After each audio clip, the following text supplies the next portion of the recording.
may panibago akong story na ihahatid sa inyo. For sure, magugustuhan niya ito. Kumapit kayo sa mga upuan ninyo dahil ang kwentong hatid ko sa inyo ngayon ay parang kape. Matapang, mainit, pero aminin natin, napakaitim ng timpla. Kilalanin natin si Lara, isang ever-reliable assistant, yung tipong pati korbata, schedule at pati kasal ng boss niya, siya nag-asikaso. Pero plot twist ng taon mga bes, ang bride na si Brianna nag-fly away sa mismong araw ng kasal. At dahil si Calix Toledo ay ang bilyonarong CEO na ayaw mapahiya at walang preno ang puso, sinong hinila sa altar? Ang kawawang assistant natin. Isipin niyo yon, mula sa pag-aayos ng bulaklak, maging bride sa isang iglap. Pero huwag kayong kiligin agad dahil ang kasalang ito walang halong pag-ibig, kundi puro kontrata. Isang loveless deal na may kalakip na 20 million pesos at linyang mas malamig pa sa aircon ng opisina. Never fall in love with me. You are not my type. Aray ko, 'di ba? Ramdam nyo yung hapde. Pero paano kung sa bawat gabi na si Lara nagiging bed partner at sa bawat umaga na siyang assistant, ang lihim niyang pagtingin ay lalong lumalim? Paano kung ang contractual marriage na ito ay magbunga ng isang buhay na hindi kasama sa usapan? At ang pinakamatindi, paano kung bumalik ang original bride at bawiin ang pwestong tinakasan niya? Kaya mga listeners, ihanda ang tissue at inyong mga puso. Samahan natin si Lara sa pagitan ng tungkulin, pera at isang pag-ibig na bawal pero hindi mapigilan. Ito, ang contract marriage with the heartless CEO. Hindi sumipot sa kasalang kasintahan ni Calix Toledo, ang bilyonaryong cold-hearted CEO. Laking gulat ni Lara nang hatakin siya ng boss sa altar at ipalit bilang bride. Alam niya broken-hearted to kaya't wala naman siyang tutol kahit pati wedding night sinalo na niya. Nilatagan siya nito na isang loveless deal at malaking halaga. Dala ng pangailangan at pagmamahal, naging assistant siya sa umaga at bed partner sa gabi. Mahigpit na bilin ni Calix bawal umibig. Pero paano kung ang matagal ng lihim na pagtingin ni Lara ay tuluyang mabunyag lalo na madiskubre niyang nagdadalang tao siya? At paano kung bumalik ang babaeng dapat sana'y pakakasalan nito? May aasahan pa bang pag-ibig si Lara sa lalaking tanging kontrata lang ang tingin sa kanya? Maagang dumating si Lara sa Primera Hotel Events Place, suot ang puting corporate dress at nakatali ang kanyang buhok. Tulad ng dati, organized siya at kalmado, siya ang ever-reliable assistant ni Calix Toledo, ang CEO ng Megawide Corporation sa loob ng 5 taon. Pati kasal ng boss, siya ang nag-aasikaso sa sobrang busy nito. Okay, flowers arranged, caterings check, music is ready. Bulong niya sa sarili habang nakatingin sa checklist. Isa-isa nang nagsidatingan ang mga bisitang pawang kilalang personalidad, investors at mga business partner. Elegante ang ayos ng lugar, mga puting bulaklak, gintong dekorasyon at magarbong mesa. Lahat excited na makita ang pag-iisang dibdib ni Calix at Brianna. Isang modelo, pero may isang problema, wala pa si Brianna. Where is the bride? Tanong sa kanya ng wedding coordinator. Palihim na nagpapanik. Nasaan na ba siya? Di ba dapat nandito na siya kanina pa? O sisa ng makeup artist? Mabilis, kinuha ni Lara ang kanyang phone at tinawagan si Brianna. 3 beses, wala pa ring sagot. Nakakunot ang noon ni Calix habang papalapit. Suot ang classic black tuxedo, gwapo at makisig. Tila ito Greek god na nakalabas sa libro. Piniling niya ang ulo. Ikakasal ang boss niya, dapat niya nang tigilan ang lihim na pagtingin dito. Lara, malamig ang tono ni Calix. Anong nangyayari? Sir, hindi pa po dumarating si Miss Brianna. I have tried calling her multiple times pero hindi po siya sumasagot. Suminghap si Calix. Tumalikod saglit, tumingin sa altar at saka bumaling kay Lara. She's coming, baka na traffic lang. Tumango siya. He's very particular with time. Wala ni isang empleyado ng Megawide ang nalilate. Pero pagdating kay Brianna talagang nagiging soft ang cold-hearted na CEO. Lumipas pa ang 1 oras, nasa altar na rin ang pari, nakahanda ng lahat, nagsisimula ng bulungan ng mga tao sa paligid. Sino ba naman kasing matinong babae ang hindi sisipot sa kasal kung si Calix Toledo ang groom? Ito ang pinakamayamang business tycoon sa bansa bukod sa napakagwapo at kisig nito. Tumunog ang cellphone nitong hawak niya. Nakita niya ang notification, mensahe mula kay Brianna. Tila napugto ang hininga niya na makita ang message. I am sorry, Calix. I cannot give up my career. Please forgive me. Nanginig ang kamay niya sa nabasa. Nakita niyang palapit ang binata. Sir, may message po galing kay Miss Brianna. Sir, wag po kayong... Di na siya pinatapos ni Calix. Bigla nitong hinablot ang cellphone at binasa ang message. Nakita niya ang paggalaw ng panga nito. Humakbang to papalapit at marahas siyang hinila sa pulso. Halos mabitawan niya ang cellphone sa gulat. Sir? Sigaw ni Lara habang binabagtas nila ang red carpet. Well, ngayon, kailangan ko ng bride. Inuutusan kitang pakasalan ako. Malamig pero nag-uutos ang tinig ni Calix. Ha? Pero sir, ano pong sinasabi ninyo? Ikaw na ang ikakasal sa akin. Tila gusto niyang kurutin ang sarili dahil baka ang lahat ng to panaginip lamang. Kagabi lang nasa Delululand siya tini-imagine na siyang bride ni Calix. Mukhang nakinig ang universe sa kahilingan niya. Ano? Sir, hindi po. Hindi pwede tayong ikasal? Ani niyang malapit ng himatayan. Wala akong bride. I need one. Matigas itong sabi na tila nauubusan ng pasensya. Ayaw pa naman ito na makulit. Pero sir, ako po isang hamak na assistant lang. Ani niyang napayuko. Nawala ang puso niya sa kinalalagyan. Exactly. Kasal lang to sa papel. Babayaran kita ng malaking halaga. Brianna will come back sa sandaling malaman niyang kinasal ako sa iba. Di na siya nakapagsalita pa at tumango na lamang. Payag siya kahit kasal-kasaran lamang ito. Hindi niya namalayan kung paano siya nakarating sa room upang isuot ang wedding gown. Nilamon siya ng kaba, takot at excitement. Tulala siyang sumunod sa glam team. Nagsimula na ang seremonya sa hudyat ni Calix. Tumutugtog ang klasikong instrumental wedding song habang unti-unti nagbukas ang malaking pinto ng grand ballroom. Napalingon ang lahat sa dulo ng aisle at halos sabay-sabay ang bulungan ng mga bisita sa gulat at pagtataka. At sa harap ng daan-daang bisita, siya ang biglang naging bride. Umepekto na nga ba ang pagtutulos niya ng kandila sa simbahan? Pati ang prayer request niya sa logbook ng chapel ng simbang gabi tuwing Desyembre. Wishes do come true. Dahan-dahan lumakad si Lara, suot ang wedding gown na orihinal na para kay Brianna. Ang damit na sakto ang sukat sa kanya, may kakaibang alindog na hindi niya sinasadyang maipamalas sa mamahaling gown. Nanginginig ang kamay niya habang hawak ang bouquet at halos hindi na siya makahinga. Hindi alam ng pamilya niya na ikakasal na sila. Hindi ito dapat mangyari pero sinungaling siya kung sasabihin niyang ayaw niya na makasal sa CEO na matagal niyang iniibig na nasa dulo ng altar.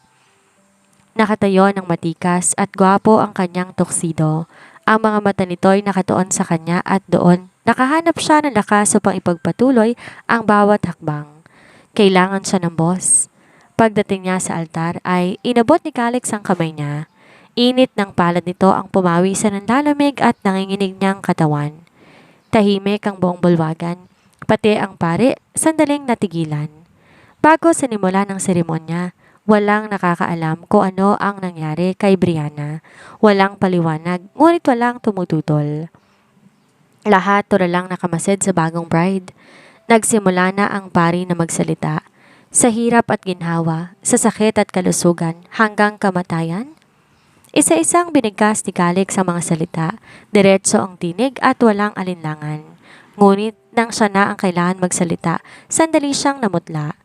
Nanginginig ang boses niya habang inuulit ang mga salita ng pari. Tatanggapin kita sa hirap at ginhawa? Napatingin siya kay Calix. Nalunod na naman siya sa kulay tsokolating mata ng kanyang boss at mamahalin habang buhay. By the power vested in me, sabi ng pari. I now pronounce you husband and wife. Mabilis ang tibok ng kanyang puso. Legal na asawa na siya ng CEO ng Megawide Corporation. Parang panaginip, parang eksena sa pelikula at nobela. You may now kiss the bride. Anang pari. Kiss daw. Hihimatayin na yata si Lara. Sa tuwing gabi, madalas niyang kahalikan ng CEO sa panaginip. Pero ni sa hinagap, hindi niya naiisip na magkakatotoo ito. Tila may naguunahang daga sa kanyang dibdib. Dahan-dahan, lumapit si Calix. Hawak ang kamay niya. Pinagmasdan muna siya nito bago itaas ang belo. Hindi siya nagsalita, walang bakas ng pagtanggi. Mabilis na inilapat ni Calix ang labi sa kanyang pisngi. Saglit lamang ngunit maiihi na siya sa kilig. Nagbalakbakan ng mga bisita, may mga ngumiti, may mga nagtaka, lalo na ang pamilya ni Brian na isa sa mga nagsialisan, marahil ay dahil sa kahihiyan. Nagulat pa siya nang biglaang hinila siya ni Calix patungo sa kotse nito. Gusto niyang awatin ng boss dahil may reception pa silang dapat puntahan. Drive as fast and as far as you can. Anito na hindi niya na mabasa pa ang emosyon. Isang oras na siyang nagmamaneho nang makahanap ng lakas ng loob na tanungin ng amo. Sir, saan po tayo pupunta? Aniyang tumingin sa rearview mirror at nakita ang mabalasik nitong anyo. Let us go to hell. Kalmadong sabi pa nito. Willing siyang sumama kahit sa impyerno. Nagdesisyon siyang dalhin ito sa hotel na binook niya para sa honeymoon sana nito. Tahimik ang biyahe nila patungong Isla Azul, ang isang sikat na private island resort. Wala ni isang salita si Calix, tahimik lamang tong nakatingin mula sa malayo. Samantalang siya'y tahimik lang din nakikiramdam, suot pa rin ang kanyang wedding gown. Pagdating sa villa, agad na pumasok si Calix sa beachfront suite. Tinanggal ang coat at nilawagan ang necktie. Binuksan ang bar counter at nagsari ng alak sa baso. Isang lagok, 2, 3, 4, hanggang sa diretso tinungganan nito ang bote. Naging saksi siya kung paano nitong minahal ang kasintahan kahit na madalas nawala sa bansa ang babae dahil modelo to ng isang sikat na luxury brand. Nag-aalangan siya kung lalapit ba o hahayaan tong mapag-isa pero bilang assistant at higit pa roon, bilang taong nagmamalasakit hindi niya napigilang lumapit. Sir, mahina niyang tawag habang umupo sa sofa. Gusto niyo po ng kausap? Hindi to tumitingin. Tumungga muli ng alak. Brianna left me. She chose her career. She knew everything was said. She humiliated me in front of everyone. Malamig pero may puot ang bawat salita ni Calix. Hindi niya alam kung anong sasabihin. Lumapit lamang siya at tinapik ang balikat ng boss. Ang puso niya kumakabog hindi sa takot, kundi sa hindi may paliwanag na kaba. Ramdam niya ang bigat ng lungkot ni Calix pero ramdam din niya ang tila unti-unting pagkatunan ng distansya sa pagitan nila. Tumahimik muli si Calix, bago dahan-dahan, ibinaba ang baso at muling nagsalin ng alak. Tumabi siya ng kaunti pa. Kung kailangan po ninyo ko, nandito lang ako. Hindi ko po kayo iiwan. Stay with me, anito. Naparunok siya at mabilis na tumango. Mananatili siya hanggang kailangan siya ng CEO. Unti-unti, binabalot ng matinding takot ang kanyang puso. Saan hahantong ang pagpapakasal nila? Ano ang mga pagbabagong magaganap? Sa labas ng beachfront villa, maririnig ang banay na hampas ng alon sa buhangin. Ang buwan ay bilog at maliwanag, para bang nakikiusyoso sa bagong kasal. Sa loob ng suite, nandon si Calix, nakaupo sa may balcony, hawak ang isang baso ng brandy. Ilang bote na ang nabuksan at nagkalat sa labag. Nakapagbihis na Lara. Buti na lamang at may shop sa loob ng resort na po pwedeng bilhan ng damit at gamit. Kinuha niya ang cellphone sa bag at madaming messages at missed calls. Napakahinga siya ng malalim. Pinagmasdan niya si Calix, malayo ang tingin, hawak ang baso at patuloy sa pag-inom. Hindi na siya nakatiis. Lumapit siya sa balcony, maingat ang hakbang. Sir, tama na po sigurong inom. Magpahinga na po kayo? Malumanay niyang sabi. Hindi sumagot si Calix, tumunggang muli. Tila ba bingi ito na walang nadinig. Tumabi na siya rito at dahan-dahan kinuha ang bote mula sa kamay nito. Tama na po, baka magkasakit po kayo? Binawi nito ang bote ng alak. Sir, kanina pa po umuusok ang cellphone ko sa dami na nagtatanong, lalo na po ang mommy at daddy ninyo. Sasagutin ko po ba ang tawag nila? Nope, never answer a call. Tumango siya. Nagtagpo ang kanilang mga mata. Hindi may pinta ang damdamin sa mga mata ni Calix. Galit, sakit at lungkot. Lara? Bulong niya, mababa ang tinig. Make me forget. Sir, ano pong ibig ninyong sabihin? Bigla na lang siyang hinawakan sa batok at hinila papalapit. Hindi na siya nakaiwas. Nalanghap niya mabangong hininga ng CEO. Shit, this is it. Be careful what you wish for. Hihimatay niyata siya. Mainit at mapusok ang halik ni Calix. Nanlaki ang mga mata niya, ngunit di siya nakagalaw agad. Nanigas ang kanyang katawan at tila na kuryente. Make me forget, Lara. Bulong ni Calix habang nakapikit. Ang noo nito ay nakapatong sa kanyang noo. Kahit ngayong gabi lang, I don't want to remember her. I don't want to feel this pain. Naparunok siya. Ramdam niya ang bigat ng hinanakit sa tinig nito. Please, help me forget her. Umatras siya ng bahagya. Hawak pa rin ni Calix ang kanyang mukha. Gusto niyang tulungan ng amo. Kung pwede nga lang kunin ang sakit na nararamdaman nito, ginawa niya na. Binagtas niya ang pagitan ng kanilang mga labi. Hindi niya alam kung paanong humalik. Di pa siya nagkakaroon ng kasintahan ngunit fast learner siya. Wala siyang di kayang matutunan agad basta para sa boss. Ginagad niya ang galaw ng labi nito. Nalasahan niya ang pinaghalong alak at laway ni Calix. Kung ito'y panaginip, ayaw niya nang magising. Naalarma ang utak niya ng unti-unti. Gumalaw ang kamay ng boss at gumapang sa kanyang katawan. Tila nagbabaga ang kamay nito na nadidikit sa kanyang balat at siya'y tuluyan ng natupok ng apoy. Lumalalim ang halik ni Calix. Tila nalulunod si Lara. Nakahanda siyang magparaya. Matagal niya nang pinapangarap ang ganitong pagkakataon.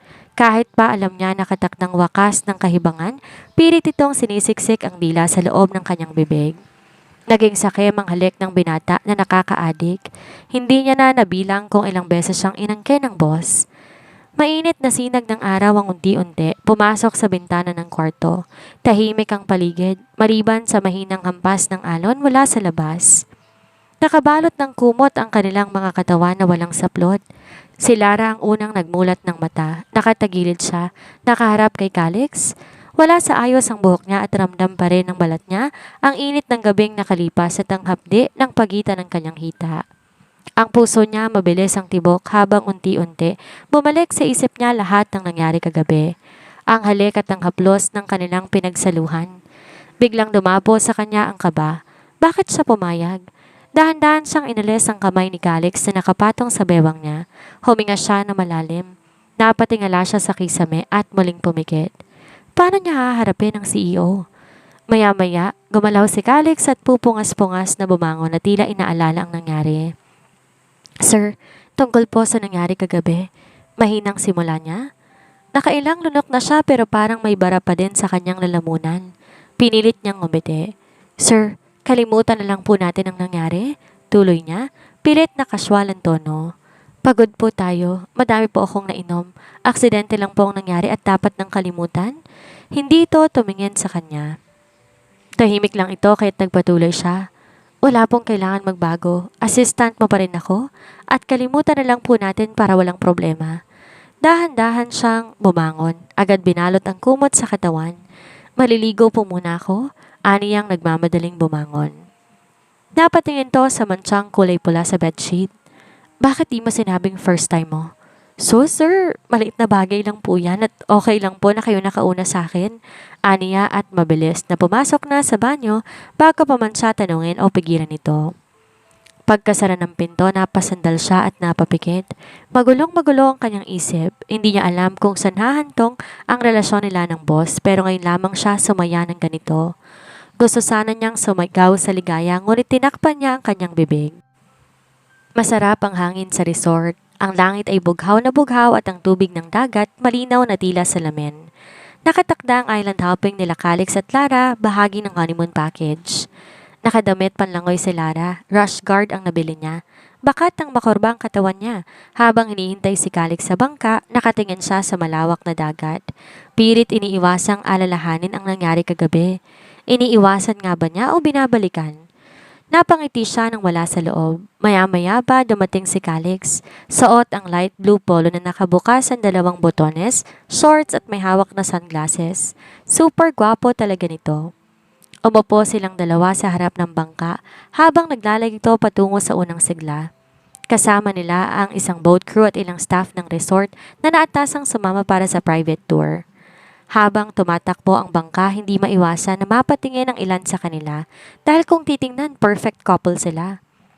Sa ilang sandali, lumapit na isang resort staff na may dalang fresh coconut juice.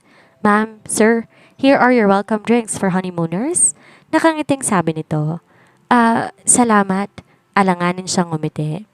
Kayo po ang pinakaunang bagong kasal ngayong buwan. Kayo rin po ang couple of the month sa resort's Facebook page. Napaka-perfect niyong pong tingnan ni Mr. and Mrs. Toledo. Talaga? Please tag me and my wife on your post para makita ng family and friends namin. Thank you, sagot ni Calix habang inabot ang coconut juice at iniabot sa kanya ang isa. Nanatili siyang walang kibo. Of course, gusto nitong makita ni Brianna ang post. May kudlit ng kirot sa puso siyang naramdaman. Let us just enjoy the trip, Lara. Gusto kong kalimutan mo ng lahat. Tumango siya.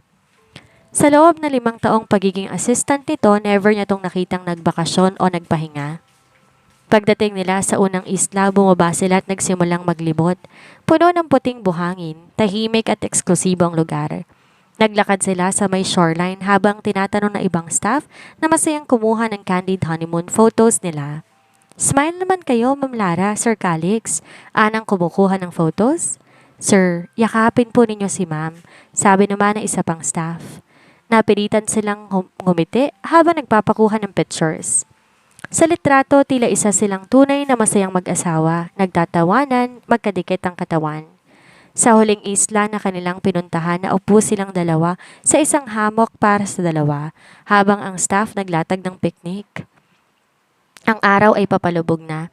Kulay kahel ang langit at perpekto ang tanawin. Ang ganda ng view, ani Lara, na nakatitig sa boss na malayo ang tingin. Tunay na kay ganda ng tanawin. Yeah, let's just enjoy the moment. Anitong nakatanaw sa dagat. Makalipas ang ilang araw mula sa honeymoon, nagbalik na sila sa lungsod. Bumalik lahat sa normal, ni walang nagtatangkang magtanong ng kahit sino sa kanya, lalo na sa CEO. Talsik sa kumpanya kapag may hindi to nagustuhan. Walang second chance sa Megawide Corporation. Pero grabe ang laki ng sweldo at allowance, pati bonuses, kaya't pawang magagaling ang nasa kumpanya. Pinatawag siya ni Calix sa private office. Pagpasok niya, may nakaabang ng folder sa ibabaw ng mesa. Nakaupo ito sa leather chair. Formal ang anyo nito. Have a seat, Lara, sabi nito. Umupo siya. Kinabahan siya pero hindi niya ipinahalata. Posibleng paalisin siya sa trabaho nito. Sana naman hindi. Kailangan niya ng pera para sa ama niyang nasa ospital at nakatakdang operahan. Ubos na ang savings niya pati salary loan sa kumpanya na gamit na niya. Calix led the folder towards her. Basahin mo. Binuksan niya ito at agad niyang nakita ang unang linya. Temporary marriage agreement. Napasinghap siya. Tumingin kay Calix pero di pa rin nagbabagong ekspresyon nito. 6 na buwan. Anang boss? 6 na buwan kang magiging asawa ko sa mata ng publiko. Basahin mo mga obligasyon mo. Hindi ito pagpapanggap. You will be my wife lalo sa physical aspect. Napalunok siya. Pagkatapos ng 6 na buwan, magpa-file tayo ng annulment. You will still be my assistant. You are the most efficient assistant I have worked with. Wala akong planong palitan ka. Nanatili lamang siyang nakikinig. One more thing. Ako lang may karapatan na tapusin ang kontrata sa sandaling ayoko na. Huwag mo akong bibigyan ng sakit sa ulo. Mas lalong ayoko ng drama. Tumango siya. Do you like me? Di niya inaasahang tanong. Sir, lahat naman po kami dito sa kumpanya. Gusto po kayo. Hindi naman po totoong chismis na cold-hearted kayo. Nakita ko po ang malasakit ninyo sa mga empleyado. Liar. No one likes me here. Napayuko siya. Do you love me? Natuyo ang lalamunan niya. Sunod-sunod na iling ang sagot niya. Wala po akong ganong damdamin, sir. Good. Never fall in love with me. You are not my type. Nagkataon lang na ikaw yung nandun, kaya ikaw ang pinakasalan ko. Tsaka, you know me a lot. Hindi ako mahirapang pakibagayan at utusan ka. Bakit parang may sumaksak sa puso niya? Ano bang inaasahan niya? Bumukas ang drawer ni Calix. Kinuha nitong isang tseke at nilapag sa harapan niya. 20 million. Kung tatanggapin mo ang kontrata, sa'yo na yan. Kapag natapos, may naghihintay pa sa iyong bonus. Parang huminto ang mundo niya. 20 million? Parang napaka-imposibleng halaga para lang sa 6 na buwang pagpapanggap. Naalala niya ang amang nasa ospital na hindi pa naoperahan at ang bills nito ay patuloy na lumalaki. Tahimik siyang tumitig sa tseke. Bukod sa 20 million, may monthly allowance ka. 500,000 a month. Sagot ko rin ang hospital bills ng ama mo hanggang gumaling. Ililipat natin siya sa pinakamagandang ospital. Patuloy ni Calix, malamig pero diretso. Okay, mahina niyang tugon. Tatanggapin ko po ang offer. Aniyang kinuha ang folder at binasa ng mabilis, saka pumirma. Tiyak magbabagong takbo ng buhay niya. Kung ano man ang mangyayari, nakahanda siya. At doon muna nagtatapos ang ating kabanata. Isang pirma para sa kaligtasan ng pamilya, kapalit na isang pusong baka sa hulay magkapira-piraso. Nakakalula ang 20 milyon, di ba? Pero sa likod ng malaking halagang yon, nakita natin ang sakripisyo ni Lara. Isang paalala na ang isang babae kapag nagmahal at nagmalasakit sa pamilya, handang lulaki ng pride at pumasok sa isang sitwasyong alam niya na siya ang dehado. Pero ano nga bang aral na maiuuwi natin sa gabing ito? Una, huwag nating sanayin ang ating sarili na maging panakip-butas. Dahil ang pag-ibig na nakuha mo lang dahil ikaw ang nandun ay madalas pag-ibig na madaling mawala kapag bumalik na ang dapat nandoon. Pangalawa, mag-ingat sa mga kontratang isinusurat ng isip pero dinidikta ng bulsa. Madaling pirmahan ng papel pero mahirap turuan ng pusong huwag maramdaman ang hindi dapat. Sabi nga ni Calix, don't fall in love. Pero kailan pa ba nakinig ang tibok ng puso sa utos ng isang CEO? Hanggang saan kaya itatago ni Lara ang kanyang sekreto at kailan kaya mapapagtanto ni Calix na ang taong lagi niyang inuutusan ay ang tanging taong hindi siya susukuan? Muling mag-isip, muling magmahal, pero huwag kalimutang magtira para sa sarili.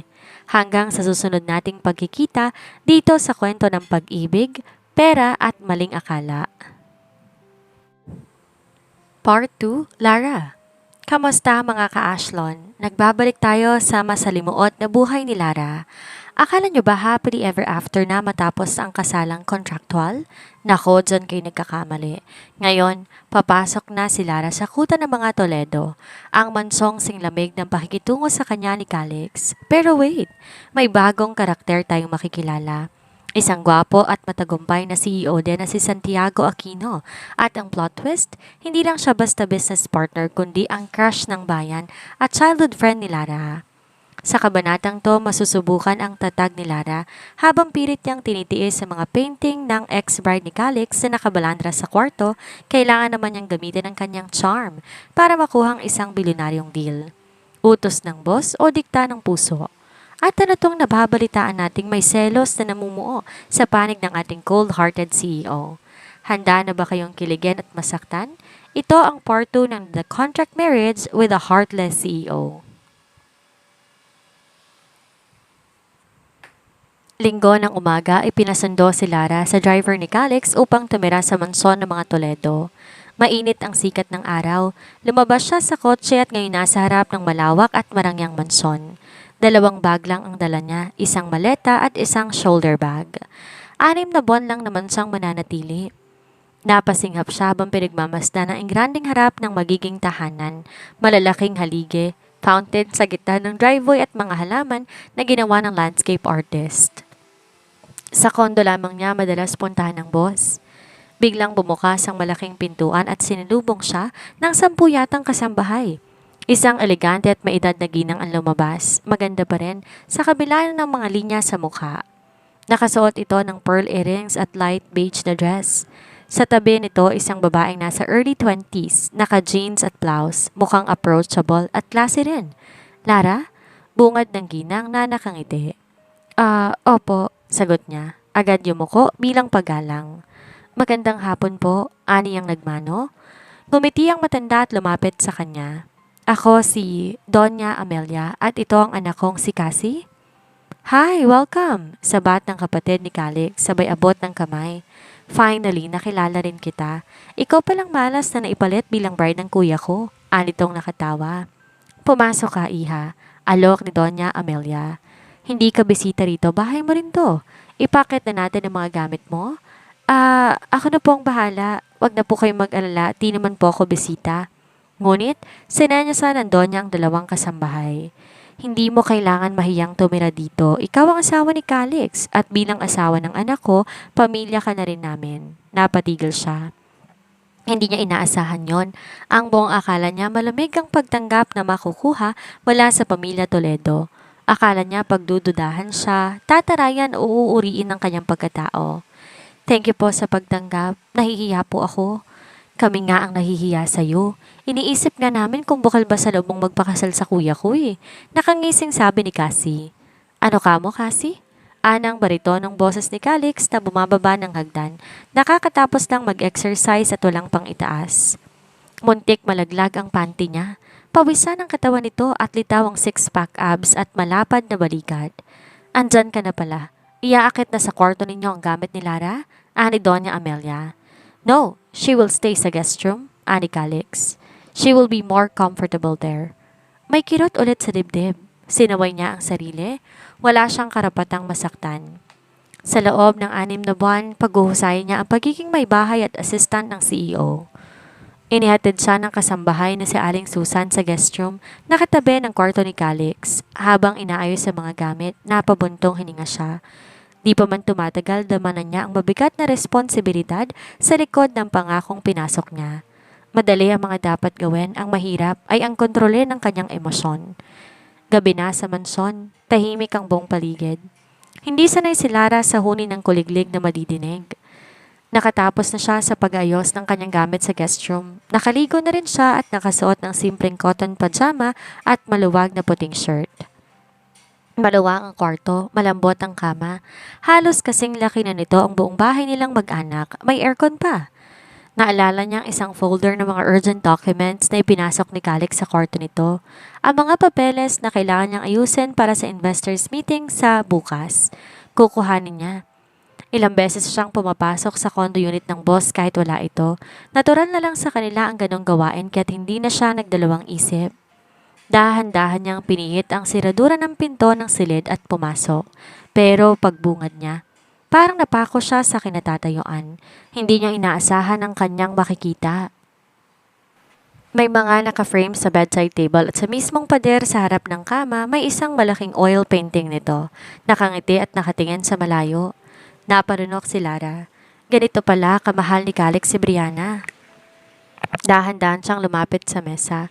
Kinuha niya ang folder na pakay niya at napatingin siya sa painting. Maganda si Brianna, hindi niya maikakaila. Nilamon siya ng panibugho na hindi niya alam kung saan ang galing. Anong ginagawa mo dito? Biglang dumagundong ang tinig sa likuran niya. Napalingon siya. Dumating si Calix na nakapambahay, galing sa gym room sa ibaba. Pawisan, nakasuot ng itim na shirt at joggers at matalim ang mga mata na nakatunghay sa kanya. Sorry sir, kailangan ko po tong folder. Kinuha ko lang po. Hindi ko gustong pumapasok ka sa kwarto ko nang walang paalam. Mariing sabi ni Calix. Lumapit to at mabilis na inagaw mula sa kanya ang folder. Nagulat siya sa biglaang pag-init ng ulo nito. My boundaries, Lara. Hindi porket pinakasalan kita sa papel, may karapatan ka nang maglabas-pasok dito na parang asawa nga kita. Napayuko siya. Pasensya na po at hindi na po mauulit. Kumurap siya ng ilang beses upang itago ang luhang nangingilid sa kanyang mga mata. Pasensya na po ulit. Mahina niyang sabi. Hindi ko sinasadya. Sanay lang kasi ako sa kondo ninyo. Hindi ko naisip na iba pala dito sa mansyon. Muli siyang tumingin sa painting ni Brianna. Sir, parang mas mainam na kalimutan na ninyo si Brianna. Baka masaktan lang po kayo. Kung tagal mahal niya kayo, ikaw pong pipiliin niya kaysa sa karir niya. Hindi niya hayaan na mapahiya kayo o masaktan. You don't know her. Bata pa lang, pangarap niya na maging supermodel. Nagkulang ako ng pangunawa sa kanya. Alam ko, babalik siya sa sandaling malaman niyang kinasal na ako sa iba. Tumango-tango siya. Sana nga po bumalik si Miss Brianna. Sana makita niya na hindi na siya makakakita ng lalaking kagaya ninyo. Pero paano po kung di na siya bumalik? Matagal bago muling nagsalita si Calix. Umalis ka na. Bukas na lang tayo mag-usap tungkol sa meeting. Tumango at tumalikod na siya. Marahan ang bawat hakbang. At habang sinasara niya ang pinto para bang kasabay nito, ang unti-unting pagsara ng pinto ni Calix sa pagitan nila. Isa lamang siyang bayaran. Ano bang inaasahan niya? Mala fairy tale na love story? Malinaw ang kontratang pinirmahan niya, ngunit kamay lang yata niyang pumirma at hindi ang puso niya. Hearts never sign contracts. Maagang gumising si Lara kinabukasan. Muli, binirika ng isip niya ang galit ni Calix kagabi, ang tono, ang titig at ang sakit na mga salitang sinabi nito. Bagaman sanay siyang wag maging personal sa trabaho, hindi niya may paliwanag ang kirot na nararamdaman. Huminga siya ng malalim. Nakahanda na siya para sa araw na yon. Corporate attire, nakatali ang buhok, simple pero maayos ang make-up. Ang meeting nila sa Mega Wide Corporation ay mahalaga. Isang potential partnership para sa bagong infrastructure project ng Aquino Group of Companies. Bumaba siya mula sa guest room, bitbit ang tablet at folder ng presentation materials. Paglapag niya sa hallway ng mansyon, abutan niya si Calix na palabas na rin. Suot ang navy blue suit. Tila ito may lead sa mga pinapanood niyang drama. Super gwapo talaga ng boss niya. Napalunok siya na maalala ang nangyari sa kanilang wedding night. Sir, sabay na po tayo? Tanong niya. Pero hindi siya tiningnan ni Calix. May maghahatid sa'yo. Magkita na lang tayo sa opisina? Malamig na sagot nito. Habang sumasakay sa Black Audi na agad umalis pagkapasok ng CEO, naiwan siya sa harapan ng mansyon parang estatwang di makagalaw. Wala siyang magawa kung hindi hintayin ng driver na maghahatid sa kanya.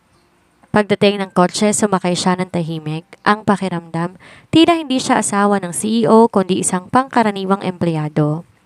Pinagalitan niya ang sarili. Ano bang inaasahan niya? Talaga namang empleyado siya eh. Pagdating sa Mega Wide Tower, unang bumaba si Calix mula sa sasakyan. Agad lumapit ang ilang executive at staff upang salubungin ito. Magkasunod lamang sila halos. Pagkakbang niya sa lobby, napansin niya ang mga lihim na sulyap ng mga empleyado. Walang nagsasalita, ngunit ang mata ng mga ito tila may isinisigaw. Di sila sabay dumating? May problema ba? Di ba't bagong kasal lang sila? Tahimik siya habang lumalakad papasok sa elevator. Hawak ang kanyang tablet ng mahigpit. Nararamdaman niya ang bawat mata sa kanya. Ilang araw na naman siyang tampulan ng chismis. Pagdating sa boardroom, naroon na si Calix. Nakaupo sa dulo ng mesa, forma na nakafocus sa presentation slides. Tumango lamang to nang makita siya. Walang emosyon ni walang pagbati. Parang di sila galing sa isang bahay. Parang hindi siya asawa na hindi naman talaga. Muli niyang sinaway ang sarili. Trabaho lang lahat at hindi dapat niya haluan ng damdamin. Kailangan maging profesional sa kabila ng personal na damdamin. Tensyonado sa conference room ng Mega Wide habang iniintay ang pagdating ng delegasyon mula sa Aquino Group of Companies. Pinagmasdan niya si Calix, hindi mapakali ang mga daliri nito sa ibabaw ng mesa. Paulit-ulit pinipindot ang pen at paminsan-minsan tumitingin sa relo. Sir, kayang-kaya po ninyong makuha ang deal na ito, bulong niya. Madami nag-aagawan sa project na to. Tayo ang una nilang pinuntahan at madami pang kasunod. Ang partnership na to hindi lang negosyo. Alam niya, may nais patunayan si Calix sa ama nitong si Don Ricardo. Pangarap na proyekto nito ang train station at magkakaroon to ng katuparan kapag nakuha ni Calix ang project.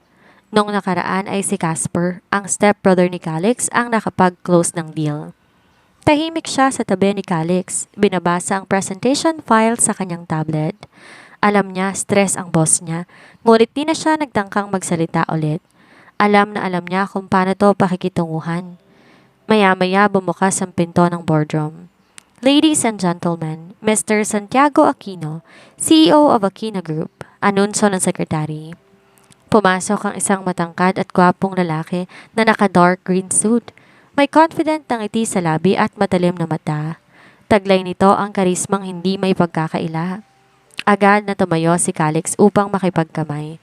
Ngunit bago pa man to mangyari, nanlaki ang mga mata ni Lara at napako ang tingin ni Santiago sa kanya. Lara, bulalas ni Santiago, may halong gulat at tuwa. Natahimik ang buong boardroom at nagmamasid lamang sa kanila. Napangiti siya, hindi rin makapaniwala. Santiago, ikaw na ba yan? Wow, grabe, you haven't changed a bit. Still the prettiest girl? Biro ni Santiago. Napatawa si Lara, bahagyang nahihiya. Lalo ka na, napaka-pogi mo pa rin. Ang crush ng bahay ng datingan mo hanggang ngayon. Alam mo ba hanggang ngayon, hindi ko makakalimutan na lagi tayo magka-partner sa lahat ng school event? Ako ang escort, ikaw ang muse. Tandang-tanda ko pa lahat ng event. Tumawa si Santiago, napalinga siya sa paligid. Saka lamang niya napagtanto ng atensyon ng lahat nasa kanila. Pero si Calix, tahimik lang sa isang gilid. Nakangiti naman pero ang panga bahagyang gumalaw. Ang mga mata nito ay malamig kahit ang ngiti sa labi ay tila nagkadikit lang para sa formalidad. Wala tong sinabi ngunit alam niyang hindi ito natutuwa sa agaw atensyon nilang pagkikita ng dating kamag-aral. Shall we begin, Mr. Aquino? Singit ni Calix. Kontrolado ang tono. Of course, sagot ni Santiago. But later, Lara, we need to catch up. Gusto kitang imbitahan sa isang private dinner mamaya. Napatingin siya sa boss. Have a seat, Mr. Aquino. Malamig na sabat ni Calix. Sabay tayo at paglapit sa presentation board at nagsimula ang negosasyon. Formal, direkta, ngunit hindi maikakaila ang palihim na pagsulyap ni Santiago sa kanya. Matapos ang ilang oras ng pag-uusap at talakayan, natapos ang presentation ni Calix. Detalyado, visionary, at may kompletong plano mula sa engineering down to social impact.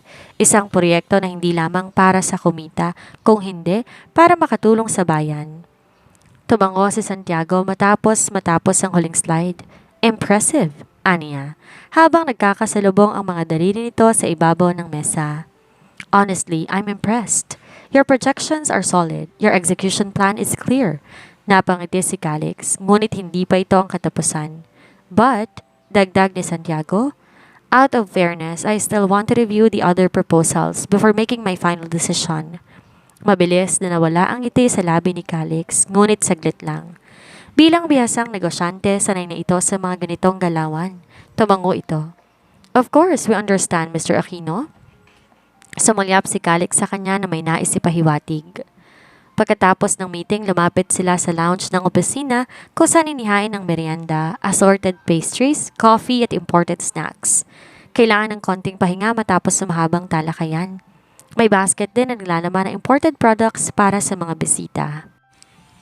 Habang abala ang lahat sa pagkain at kwentuhan, marahang lumapit si Calix sa kanya. Pasimple itong yumuko at bumulong sa tenga niya. Kaibigan mo si Santiago, hindi ba? Napatingin siya sa amo. Opo, pero nung elementary pa, kaibiganin mo ulit. Use that connection. Kausapin mo siya privately. Ayoko makipag-meeting pa siya sa ibang company. Kinabahan siya. Sir, hindi ba parang lock, Lara? Mahinang bulong ni Calix. You said you'd help me. This is important. I need this deal. Gawin mo na.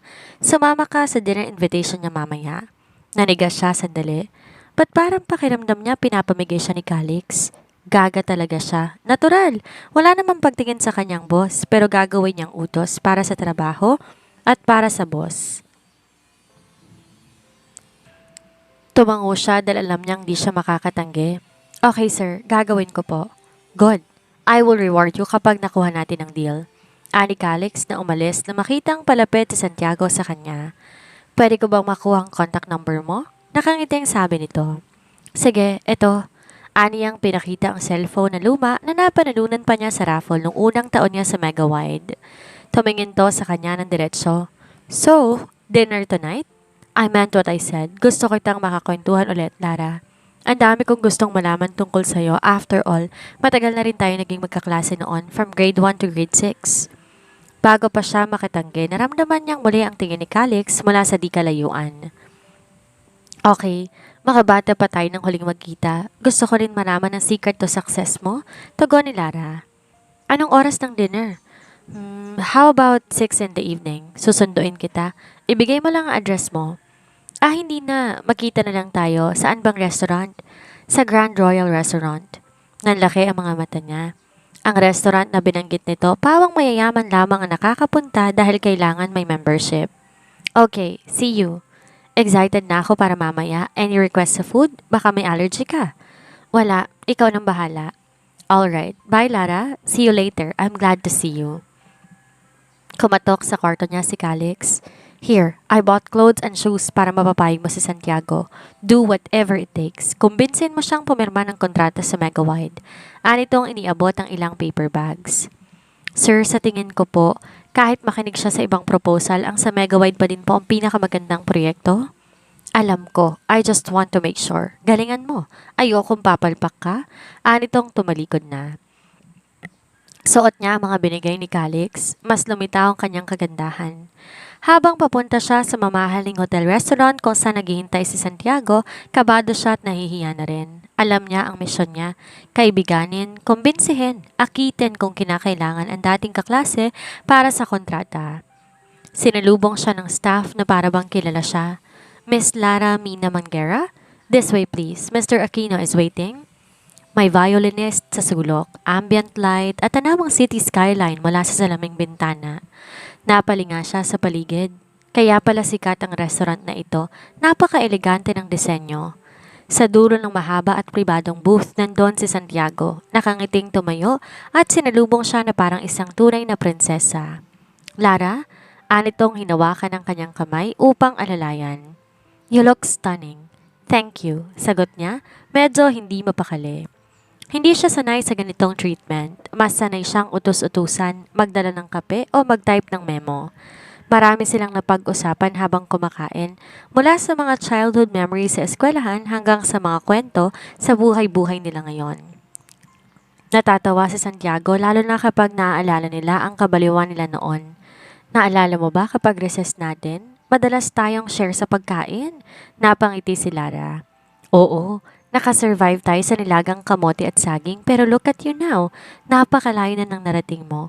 You are the best example of self-made man. Nakakahanga. Naging inspirasyon kong kahirapan. Pinanganak akong mahirap. Nangako kong hindi mamamatay na mahirap. Sa tulong ng Diyos at sariling pagsisikap natupad ko ang pangarap ko. Masaya ako para sa'yo. Salamat, Lara. Habang nililigpit ang mga plato para ihain ang dessert, lakas loob niyang inihanda ang sarili upang buksan ang usapan tungkol sa kontrata. Santiago, sabay tagilid ng tingin ni Lara. I know this is a personal dinner and I truly appreciate the kindness but I'm still part of Megawide and I'm here, as awkward as it sounds, to convince you to choose our company for the partnership. Alam mo na, nagpapalakas ako sa boss ko. Napatingin si Santiago sa kanya, hindi nagulat, parang alam na nito ang pakay niya. Lara, do you really want to sign the deal because Calix asked you to convince me or because you believe in it too? Tahimik si Lara. Both, tapat niyang sagot. I believe in the project. I've seen how much effort Calix poured into this. Mega Wide deserves this chance. Tumango si Santiago. I love the answer. Hinawakan nito ang baso ng wine at ngumiti. I will think about it. But Lara? Napatingin to sa kanya ng diretsyo. I did not invite you tonight for business. I invited you because I wanted to see if the girl I once admired is still the same woman in front of me now. Namula siya at napayuko sa hantarang pagpapahayag nito ng damdamin. Lara, napalingon siya. Alam ko kasal ka na kay Calix. Nanlaki ang mga mata niya. Nanuyo ang lalamunan. Don't worry, dagdag ni Santiago.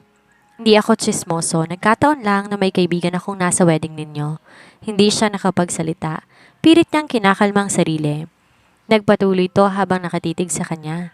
Lara, seryoso na ang boses ito ngayon.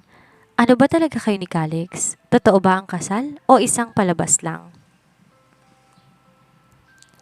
Dito muna nagtatapos ang ating kabanata. Napakahirap mamili sa pagitan ng utos ng boss at ng katotohanang dididikta ng puso, di ba?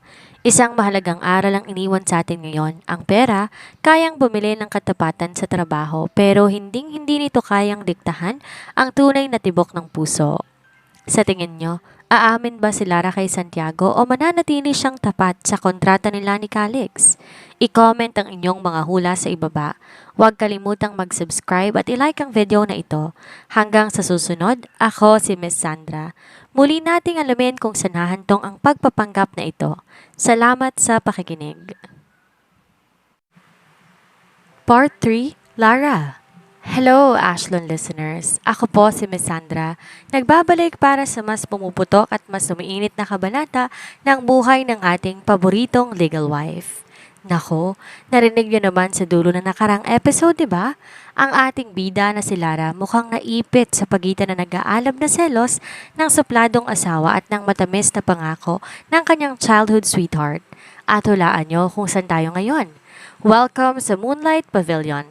High society, red carpet, kumukutitap ng mga chandelier at flash ng mga kamera. Pero teka muna, lumingon kayo sa pinto. Nakita niyo ba ang suot ni Lara?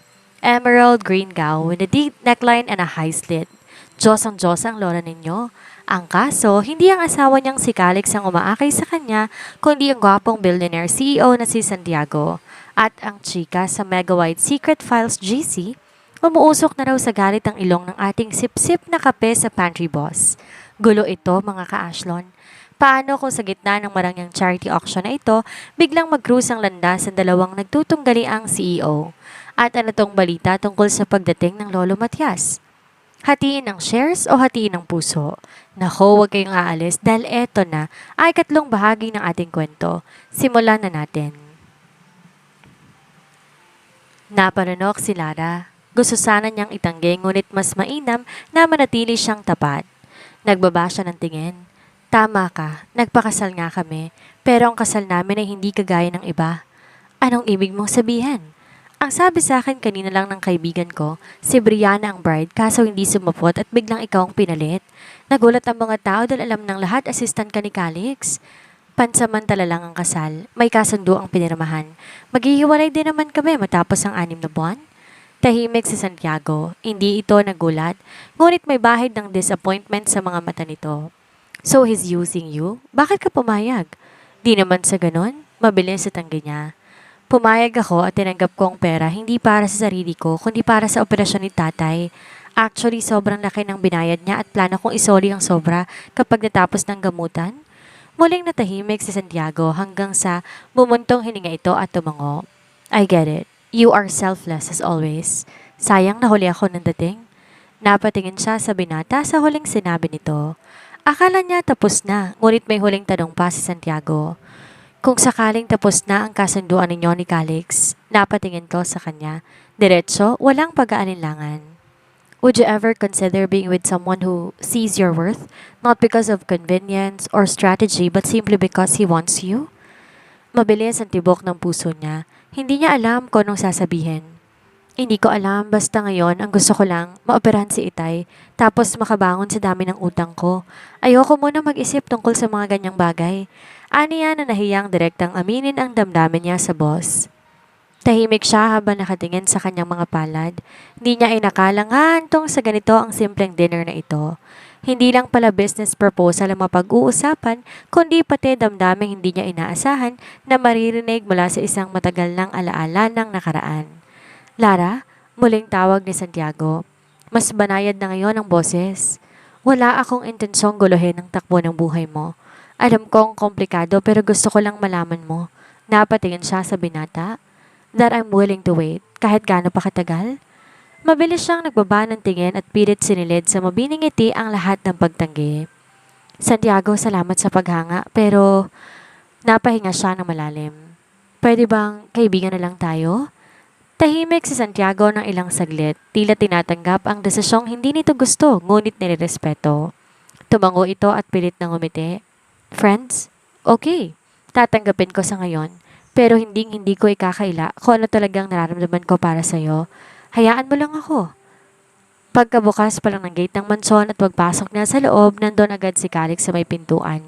Nakasandal to sa haligi, nakapamewang at may hawak pang baso ng alak. Finally, malamig ang boses nito ngunit parang apoy ang titig. Nag-enjoy ka ba sa dinner date mo? 3 oras kang nawala. Ibang kainan yata ang ginawa ninyo. Napahinto siya. Napakagat siya sa labi at pinilit na maging mahinahon. May toyo na naman ang amo niya. Kumain lang po kami sa Grand Royal tapos pinag-usapan ng tungkol sa deal. Aniyang maingat ang bawat salita at baka mas uminit pa ang ulo ng binata. So you mean, nakapirma na siya? Interesado ang tanong niya. Umiling siya. Bakit daw? Mariing tanong ni Calix. Ang tagal ng presentation, ang galing ng proposal tapos hindi pa rin niya nagustuhan. Ano bang ginawa mo? Umiwas siya ng tingin. Calix, sinabi niya na kailangan pa niyang timbangin ng ibang offers. Hindi ko naman siya po pwedeng pilitin. Siyempre, may integridad din siyang pinanghahawakan bilang CEO. Hindi ko kailangan ng lecture, Lara. Output ang inaasahan ko. Malaki ang tiwala ko sa'yo. Kala ko, madali mo lang mapapirma yung childhood sweetheart mo. Singhal nito. Napaatras siya ng bahagya. Ginawa ko pong makakaya ko. Pinilit ko siyang makinig pero wag ka pong mag-alala. Magkikita ulit kami sa linggo. Nagyayaya siyang maglaro ng golf. Napatingin si Calix sa kanya na matagal. Golf? Mariing ulit ni Calix. Sa gusto niya na ligawan style bago pirmahan ng kontrata. Hindi negosyo yan, kalokohan na yan. Napakagat labi si Lara. Kaya nga ako pumayag para makausap ko pa rin siya. Para di tuluyang mapunta sa ibang partnership. I'm just doing my job. Di na nakapagsalita si Calix, pero ramdam ni Lara ang galit sa bawat buntong hininga nito. Landian na yata ang ginagawa ninyo. Gusto ko lang ipaalala sa'yo na kasal tayo sa mata ng publiko. Huwag mo kong bibigyan ng kahihiyan. Maanghang nitong sabi na hindi niya nagustuhan. Teka, hindi po ba't utos ninyo na sumama ko kay Santiago? Bakit parang kasalanan ko pa ngayon? Aniyang hindi napigil ang sarili. At sumasagot ka pa. Mukhang lumakas ang loob mo porque nakita mong dati mong kaibigang yumaman na. May hapdi sa dibdib siyang naramdaman, ngunit pinili niyang magpakumbaba. Sumusunod lang po ako sa utos ninyo, Sir Calix. Kung ayaw ninyo, hindi ako pupunta sa Sunday. Pumunta ka. I need this partnership. Pinangako ko na kay Daddy na makukuha natin ang deal. Anitong bumaba ang tono ng pananalita. Sa loob ng guest room, kakatapos ng maligo ni Lara nang marinig niya ang mahinang katok. Sinundan to ng isang pamilyar na tinig, paos, mababa at mukhang lasing. Lara, napakurap siya. Hindi siya kaagad kumilos, pero muli kumatok si Calix. Ngayon mas madiin. Lara, open the door. Dahan-dahan siyang lumapit at binuksan ang pinto. Lasing po kayo. Marahang sambit niya habang nakasilip lamang sa pinto. Kabado siya at baka nga maulit ang nangyari sa wedding night dahil lasing na naman ito. Hindi ako lasing. Tumawa si Calix. Lasing ang tono ng boses. May kailangan lang akong linawin. Linawin po? Tungkol saan? Tanong niya, pilit na pinapakalma ang tinig. Tinitigan siya nito bago nagsalita. May nangyari ba sa inyo ni Santiago? Tanong nito, direkta. Sa hotel ba kayo nagpunta pagkatapos ng dinner? Natulala siya sa tanong. Umamin ka, anitong nakasinghal. Napaatras siya. Napasinghap si Lara. Hindi niya inakalang ganito kababa ang iniisip ng boss niya. Kahit gusto niyang sumigaw, pinili niyang huminga na malalim at ngumiti. Isang ngiting puno ng pasensya. Wala po, Sir Calix, sagot niya. Walang nangyari sa amin. Nagtagal lang kami dahil nalibang sa kwentuhan. Umuwi ako kaagad pagkatapos pero may gusto siya sa'yo. Hindi siya kaagad sumagot. Sa halip, lumapit siya at marahang iniabot ang bote ng alak sa kamay nito. Hindi ko po kontrolado ang nararamdaman ng ibang tao, Sir Calix. Pero kontrolado ko pong sarili ko. Nandito po ako dahil may responsibilidad akong tinanggap at gagampanan ko po ng buong husay ang trabahong ibinigay ninyo. Bumuntong hininga si Calix. Siguraduhin mo lang. Kapag nalaman kong dinudumihan mo ang pangalan ko, hindi mo magugustuhan ang gagawin ko sa'yo. Anitong tumalikod na. Nakahinga siya ng maluwag nang mailapat ang pinto ng kanyang silid. Kinabukasan, maagang pumasok si Lara sa Megawide Corporation. Tinakpan niya ang pagod at bigat ng damdamin sa likod ng maayos na make-up at ngiti, gayang na nakasanayan. Nang tumunog ng bell ng break time, agad siyang tumungo sa pantry para kumuha ng kape. Ngunit bago pa man niya maabot ang coffee machine, lumapit na si Jessa, ang matalik niyang kaibigan at office mate. Hoy! Bulong ni Jessa, sabay hatak sa kanya papalayo. Anong ginawa mo kahapon? Napakunot noo si Lara. Ha? Bakit? Trending ka, girl, as in. Buong mega-wide chikang eksena kahapon sa boardroom. Napatingin si Lara. Kita sa mukha ang pagtataka at kaba. Anong ibig mong sabihin? Napangisi si Jessa, sabay nilabas ang cellphone at pinakitang isang anonymous group chat thread na pinamagatang Megawide Secret Files. Naka-screenshot doon ang candid photo ni Santiago na tuwang-tuwa nang makita siya. Ganda yarn? Ana Jessa na nanunukso. Nakita niya ang isang comment, ex-classmates or future scandal. Jessa! Bulong ni Lara. Agad niyang sinubukan na gawin ng phone. Delete mo yan. Kapag nakarating kay Sir Calix yan, tanggal lahat ng nasa GC na yan. Sorry, pero hindi akong may gawa niyan. Kumakalat na talaga. Grabe raw ang tensyon sa loob ng meeting room kahapon. Si Sir Calix daw halos manuntok nang tumawa ka at si Santiago sa escort at muse na kwento ninyo. Lara groaned softly, hawak ang noo. Oh my God, ang OA ng kwento. Wala namang ganyang eksena. Pero girl, dagdag ni Jessa habang nagtitimpla ng kape. Aminin mo ha, ibang klaseng love triangle to. Boss mo, billionaire CEO ng Aquino Group at ikaw na super hardworking assistant turned, well, legal wife. Grabe ang ganda ng BFF ko. Daming inggit sa'yo. Saan ka ba nagsisimba at labis kang pinagpapala? Prayer reveal, please? Anitong natatawa. Pinandilatan niya ang kaibigan. Walang love triangle. Business lang to. Jessa smirked. Tell that to the way Sir Calix glared at Santiago like he was ready to commit murder. Eto, tingnan mo. Anito, zooming the photo. Sira, ganyan talaga mukha ng boss natin. Laging parang galit sa mundo. Umalis ka na sa GC na yan bago ka pa madamay.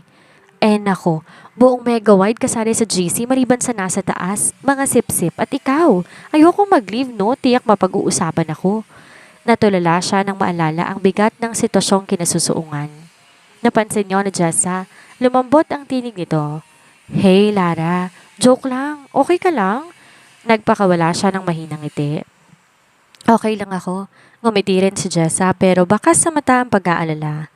Kapag nalilito ka na kung sinong pipiliin mo, mahal ka o mahal mo na pareho namang CEO, ibigay mo na lang sa akin ng isa. Biro nito. Nako, si Santiago ang pipiliin ko, sa'yo na si Sir Calix, daig pang babaeng may regla. Ani ang sinakyan ng biro ng kaibigan. Nakita niya na wala ng kulay ang mukha nito. Jessa, bakit? Hindi may buka ni Jessa ang bibig kaya't gumusto sa likuran niya. Pagharap niya nasa likod niya si Calix na sa lubong kilay. Hello po, kanina pa po kayo, sir? Aniyang nangatog ang tuhod. Di naman. Sapat lang para marinig ko kung sinong pipiliin mo. Pero medyo hindi ko nakuha ang sagot mo. Sino nga ang pipiliin mo? Sir Calix, ikaw po, syempre. Dapat lang, my dear wife. Anitong tumalikod na. Unang beses itong nagpunta sa pantry na kinagulat ng madami. Sumunod siya agad sa boss. Sir Calix, sorry po. Nagbibiruan lang po kami ni Jessa. Alisin mo ang sir at po at opo kapag kinakausap kita. Nasa opisina man o wala. Nagulat siya sa utos nito. Darating si Lolo Matias. Ayoko na makahalata siyang hindi tunay ang relasyon natin. Hahatiin niya na ang pinakamalaking shares niya sa Megawide. Ayokong mabutasan. Sige, Calix, aniyang naaasiwa. Mainit ang araw ng linggo ngunit presko ang hangin sa exclusive golf club na pinupuntahan ng mga elite businessman sa syudad. Naka-sports cap si Lara at simpleng polo dress. Marunong ka bang maglaro ng golf? Tanong ni Santiago, nakangiti habang inaayos ang guantes. Kaswal ang bihis nito pero eleganteng tingnan. Di ako marunong. Wala akong ideya. Alam ko lang pinapalo yung bola. Natatawang sagot niya. Bitbit ang maliit na bag ng tubig at towel. Don't worry, I will teach you. Sabay abot nito sa isa sa mga golf clubs. Tumango siya, ngumiti din siya kahit tensyonado. May misyon siya ngayon, mapapirma na si Santiago sa partnership proposal ng Megawide. Hindi siya po pwedeng umuwi ng bigong muli. Pinakita nito ang tamang posisyon at kung paanong tamang paghampas ng golf ball. Nang sandaling makahanap sila ng lilim, matapos ang ilang swing, umupo sila sa bench sa ilalim ng puno. Uminom siya ng tubig saka tiningnan ang lalaki sa tabi niya. Santiago, simulang sabi ni Lara, may pag-aalangan. Pwede bang Santi na lang itawag ko sa'yo? Kagaya ng bata pa tayo. Oo naman. Gusto mo, love, mahal, honey o babe pang itawag mo sa akin eh. Hirit nito. Natawa siya at nakakita ng pagkakataon. Santi, tinawag niya na seryoso. Alam kong binabasa mo pa nga ang mga proposal pero sana kung kaya mong pirmahan na it would mean a lot for Megawide at sa akin. Tila hindi nagulat si Santiago. Sa halip, nakatingin lamang to kay Lara. Tila inaarok ang kanyang damdamin. May tanong ako, Lara. Mahinang sabi ni Santiago. Sa tingin mo ba karapat-dapat na mapili ang proposal ng Megawide o gusto mo lang mapalugod ang boss mo? Natigilan siya. Alam niyang crucial ang sagot. Huminga siya na malalim. Karapat-dapat ang proposal. Alam mo yan dahil na-present na sa'yo. Alam ko may value din sa Aquino Group ang partnership pero hindi ako nagmamalinis. Gusto rin talaga ng boss kong makuha ito at gusto kong matulungan siya. Tumango si Santiago, tila pinoproseso ang lahat. Kung sakaling pirmahan ko, dagdag nito, hindi ba't parang nanalo siya, hindi dahil sa proposal kundi dahil sa'yo? Alam mong di kita kayang tanggihan. Di agad siya nakasagot at sandaling nag-isip. Ang mahalaga, mapapakinabangan ng parehong kumpanya ang partnership at ng mga tao sa ating bayan pati na mga karatig lugar. Kung sino mang maging dahilan, hindi ba't ang resulta pa rin ang dapat tingnan? Napangiti si Santiago. Gusto ko ang sagot mo. Pipirmahan ko na. Ayokong pinapahirapan ka. Nanginginig ang kamay na inabot niya ang folder, nilabas ang kontrata. Handa ka ng pirmahan? Tanong niya, bahagyang nag-aalangan. Handa na. Tumango ito at kinuha ang ballpen na iniaabot niya. Pero may kondisyon. Natigilan siya at kumabog ang dibdib. Anong kondisyon? Handa akong gawin, sabihin mo lang. Samahan mo ko sa charity auction event na Aquino Group ngayong Biyernes, sabi ni Santiago. It is a formal event, red carpet, media coverage. I-anunsyo na rin natin ang partnership ng dalawang kumpanya. Nanatiling tahimik si Lara. Ilang tibok ng puso ang nagdaan bago siya tumango. Okay, pupunta ako. Sabihin mo ko nung oras anong isusuot. Don't worry. Putol ni Santiago, may ngiti sa mga labi. Ako na ang bahala sa gown mo. I will have it sent to your place. Pati mag-aayos sa'yo, ako ang bahala. Napakagat-labi siya. Formal event, red carpet. Pwedeng mag-cover ang media. Ano kayang sasabihin ni Calix kapag nalaman ito? Ngunit kasabay ng kaba nandun ng tiwala. Ginagawa niya to para sa kumpanya, para sa layuning matagal nang gustong makamit ni Calix. Sinulat na ni Santiago ang kanyang pirma sa kontrata. Nakatayo siya habang pinagmamasdan na mahalagang sandaling iyon. Tapos na, sabi ni Santiago, sabay abot ng kopya ng kontrata sa kanya. Nakahinga siya ng maluwag, ngumiti siya. Thank you, Santi. Hindi mo alam kung gaano to kahalaga para sa amin. For you, my princess. Biyernes ng hapon, sa loob ng kwarto ni Lara sa mansyon, tila isang whirlwind ang paligid. May stylist na abalang inaayos ang buhok niya, isang makeup artist na tila nagwawalis ng brush sa mukha niya, at isang assistant na tinitiyak na maayos ang kanyang designer gown. Isang team na ipinadala ni Santiago. Ang gown ay kulay emerald green na bumabagay sa kutis niyang likas na maputi at makinis. May pa-deep neckline na bahagyang lumabas ang cleavage niya at slit hanggang hita. Simple ngunit elegante. Tumingin siya sa salamin ng matapos at halos hindi niya makilala ang sarili. Sigurado ka bang bagay sa akin? Tanong niya sa makeup artist habang tinititigan ang sarili sa salamin. Miss Lara, you look stunning, sagot ng stylist.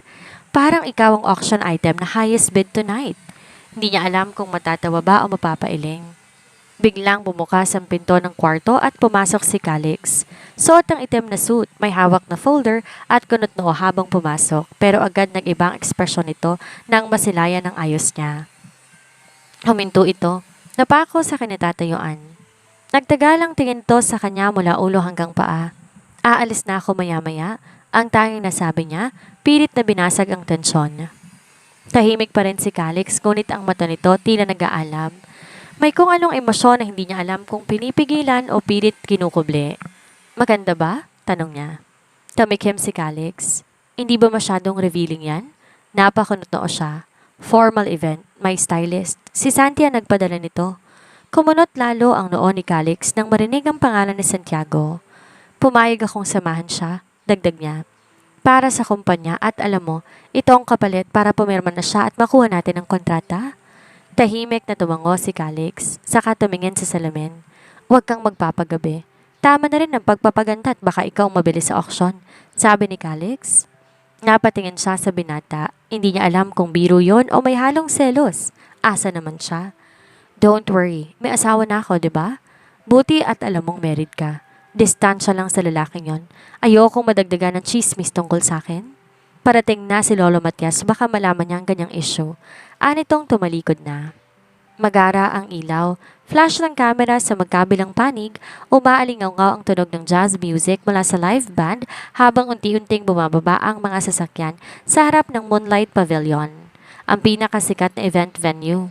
Dito ginaganap ang taunang Aquino Group Charity Auction. Nagbukas ang pinto ng isang itim na luxury car. Buoba si Lara, hawak ni Santiago Aquino ang kanyang kamay. Parang slow motion ang lahat nang tumapak siya sa red carpet. Ang gown niyang emerald green ay tila sumasayaw sa hangin. Ang mga mata ng media, socialites at business tycoons ay sabay-sabay na lumipat sa kanya.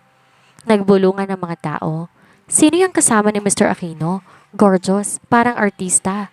Mrs. daw ni Calix Toledo yan, di ba? Yung CEO ng Megawide? Tahimik lamang siya pero ang kaba sa dibdib niya parang drumbeat sa tenga. Sa gilid ng kanyang paningin, ramdam niya ang mga matang hindi niya alam kung sumusukat, humuhusga o humahanga. Lumingon sa kanya si Santiago. You're stealing the spotlight. Biro nito. Okay ka lang? Medyo naninibago pero okay lang. Sagot niya, pilit ang ngiti. Pumasok sila sa loob ng pavilion. Bawat hakbang tila eksena sa pelikula. Ang chandelier ay kumikislap, ang sahig nagliliwanag at ang buong lugar puno ng mga kilalang personalidad sa mundo ng negosyo. Binigyan sila ng welcome drink at sinamahan sa harap ng ballroom kung saan nakaupo ang VIP guests. Halos kalahating oras nang lumilipas nang nahagip ang mga mata niya ang pagdating na bisita. Pamilyar na pamilyar. Si Calix, hindi niya alam na invited din ito. Nako naman, Diyos ko. Nahahawakan ko ng dibdib ko sa kabanatang ito. Yung eksena sa pantry ng Mega Wide Corporation, grabe. Huli pero hindi kulong ang lola ninyo. Akalain mong nandun pala sa likod si Sir Calix habang nagbibiroan sila ni Jessa tungkol sa kung sinong CEO ang pipiliin? Sabay hirit ng dapat lang my dear wife. Nako, umuusok ang screen ng cellphone ko sa kilig na may kasamang takot. Pero alam nyo, sa kabila ng selos at ng asaran, may malalim na aral tayong makukuha sa naging desisyon ni Lara sa bahaging ito. Si Lara, kahit gipit sa buhay at maraming utang, hindi niya ginamit ang nararamdaman ni Santiago para pagsamantalahan ito. Humarap siya na may integridad, tinaguyod niya ang proposal ng Megawide dahil alam niyang maganda ang proyekto at matutulong ito sa maraming tao. Ang aral dito, ang tunay na diskarte sa buhay hindi nakukuha sa panlalamang o sa pagpapadala sa emosyon, kundi sa pagiging tapat sa inyong prinsipyo. Pinakita ni Lara ng isang babaeng may dignidad kahit bihisan mo ng simpleng polo dress sa golf course o ng pinakamagandang emerald green gown sa red carpet, ang tunay na nagniningning ay ang kanyang malinis na usapan at busilak na puso para sa pamilya. Ngunit ang huling eksena, ang pagbaba ni Lara sa luxury car kasabay ni Santiago sa Moonlight Pavilion habang nakatitig sa kanila ang paparating na si Calix. Ano ang mangyayari kapag nag-abot ang dalawang naglalakihang CEO sa harap ng media at ng buong altaripunan? At paano na ang planong pagdating ni Lolo Matias para sa mga shares ng kumpanya kapag may nakarating na chismis galing sa Megawide Secret Files? Nako, nako, nako. Huwag niyong bibilangin ang susunod na kabanata dahil tiyak na masasabog ang mga eksena. Muli, ito ang inyong laging kasama sa araw-araw na kwentuhan, Miss Sandra. Maraming salamat po. Part 4, Lara. Hello sa inyo. Nako, nandun pa tayo sa Moonlight Pavilion, di ba? Kung saan ang lola nyo ay nagniningning sa kanyang emerald green gown. Pero teka, hawakan nyo mga puso ninyo dahil ang dalawang bilyonaryong bida natin, ang selosong asawa na si Calix at ang childhood sweetheart na si Santiago ay nag-abot na sa red carpet at hindi lang yan dahil nagkaroon ng tapatan sa auction. 100 milyong piso para sa alahas? Diyos ko, kung ako kay Lara, ipinakash ko na lang yan para sa operasyon ni tatay. Pero ang akalang marangyang gabi, nauwi sa matinding bagyo. Dahil sa hinala at selos, si Lara iniwan sa gilid ng madilim na kalsada ng sarili niyang asawa. Nakakagigil, di ba? Pero huwag kayong kukurap dahil sa kabanatang to, may isang honest mistake na naman tungkol sa isang bagong cellphone ang magpapasiklab sa galit ni Calix. At ang pinakamalaking pasabog, isang matanda sa convenience store ang biglang aatakihin sa puso. Sinong mag-aakala na ang lolo na ililigtas ni Lara sa pamamagitan ng CPR ay walang iba kundi ang pinakamayamang tao sa bansa, si Lolo Matias Toledo. Paano magpapanggap na mahal at sweet ang isang cold-hearted billionaire sa harap ng kanyang lolo? Abangan ang panibagong panlilinlang o baka naman totoong nararamdaman. Simulan na natin ang kwento. Hindi umiwas si Lara sa tingin ni Calix. Sa halip, tumango lang siya upang batiin ito. Nakita niya tong papalapit. Sorry, I'm late. Malamig ngunit maginoong bati ni Calix, nakasuot ng itim na tuxedo. Tahimik ngunit matalim ang mga mata nito kay Santiago bago lumipat ang tingin sa kanya. Ngumiti si Santiago, tumayo at nakipagkamay. Calix, what a surprise! Didn't expect to see you here tonight. Sa tagal ng charity event namin, palagi ka lang nagpapadala ng representative. Pero mukhang espesyal ang araw na to at personal kang nagpunta. Well, we're business partners. Dapat lang suportahan ko ang charity event ng Aquino Group. Sagot ni Calix, saglit na katahimikan. Tapos biglang tinawag ang auctioneer sa gitna ng ballroom upang simulan ang highlight bidding, isang prime beachfront property sa bayan nila. Next up, 500 hectares beach property, starting bid at 50 million pesos. Anang auctioneer. Agad na sumagot si Santiago. 55. Tumagon si Calix. Malamig ang tono. 60. Napatingin si Lara sa dalawa. 70 million, ani Santiago. 80. Sagot ni Calix. Nagtinginan ng mga tao sa ballroom. Tila may tensyon sa pagitan ng dalawang bilyonaryong lalaki. 90. Ani Santi. 100 million. Tugon ni Calix. Tahimik ang lahat. Tumigil si Santiago ngunit saka umiling. You win. Palakpakan ng mga besita. Ngunit si Calix hindi ngumiti. Imbes tinitigan siya habang sinasabi ng auctioneer na sold ang property. Ilang sandali pa. And now, a surprise tribute item from one of our hosts, Mr. Santiago Aquino, sabi ng auctioneer. Lumabas sa isang staff na may hawak na isang eleganteng velvet box. A one-of-a-kind emerald jewelry set, necklace, earrings, and bracelet, designed by an Italian artist and personally chosen as a tribute to a special woman tonight. Anang auctioneer? Lahat na mangha sa ganda ng alahas. Lumingon si Santiago sa kanya. It matches your dress. Bibilin ko para sa'yo. Sabay kindat. Let's start bidding at 5 million pesos. 6 million, panimula ni Calix. 10, si Santiago. 15, 20, 100 million, ani Santiago na ikinagulat ng lahat. Napatingin siya kay Santiago. Santi, wag na. Wala akong hilig sa... Ngumiti lang ito at tahimik na tumango sa auctioneer. Nakita niya ang paggalaw ng panga ni Calix. Alam niyang hindi magsasayang ng pera ang boss sa ganitong item, lalo na kumpara sa kanya. Sold to Mr. Aquino. Tinanggap ni Santi ang box at inabot yon sa kanya. Para sa'yo, wala kang kailangan bayaran. Gusto ko lang maalala mo tong gabing to. Just a remembrance? Remembrance? 100,000,000? Parang mas gusto niya cash kaysa alahas na hindi naman niya masusuot madalas. Mukhang trending na naman siya sa mega-wide secret files. Maraming salamat, Santi, pero hindi ko matatanggap ang ganyan kamahal na regalo. Come on, Lara. This is for you. Emerald ang birthstone mo, di ba? Early birthday gift ko sa'yo next month. Nagulat siya na alam pa nito ang kaarawan niya. Ngumiti siya, tinanggap ang regalo, pero hindi niya inaasahan na isusuot pa ni Santiago ang kwinta sa leeg niya. Hindi siya makatingin kay Calix, ngunit ramdam niya ang init ng mga matang malamig, ngunit tila kaya siyang tupukin. Matapos ang engranding auction event, unti-unti, nagsialisa ng mga bisita mula sa venue. Mula sa kinatatayuan niya, nararamdaman ni Lara ang bigat ng alahas sa kanyang leeg, hindi dahil sa timbang kundi sa tingin ni Calix na parang hinuhubaran siya sa galit. Let's go, uuwi na tayo? Anitong seryoso ang mukha, malamig ang boses. Agad siyang hinila nito. Santi, uuwi na kami. Maraming salamat. Habol niya sa binatang abala sa kausap nito. Nakita niya ang kaway nito sa kanya. Tahimik siyang sumunod papunta sa parking lot pero sa loob ng sasakyan ay hindi na nakatiis si Calix. Bakit mo tinanggap ang regalo? Tanong nito, diretsong tingin sa kalsada habang mahigpit ang hawak sa manibela. Ha? Yung alahas, Lara. Why did you accept it? Di ka ba marunong tumanggi? Napakagat siya ng labi. Santiago was just being generous. Hindi ko naman pwedeng tanggihan dahil nakakaya sa harap ng lahat. Hindi mo ba naisip na may asawa ka? Kahit peke lang relasyon natin sa mata ng ibang tao, ikaw ang asawa ko. At ikaw rin naman na nagsabing gawin kong lahat para mapapirma siya. Mariing sagot niya, pinipigilan ang sariling mainis. Tahimik si Calix sa loob ng ilang segundo. So ginagamit mo ang ganda mo para makuha ang deal.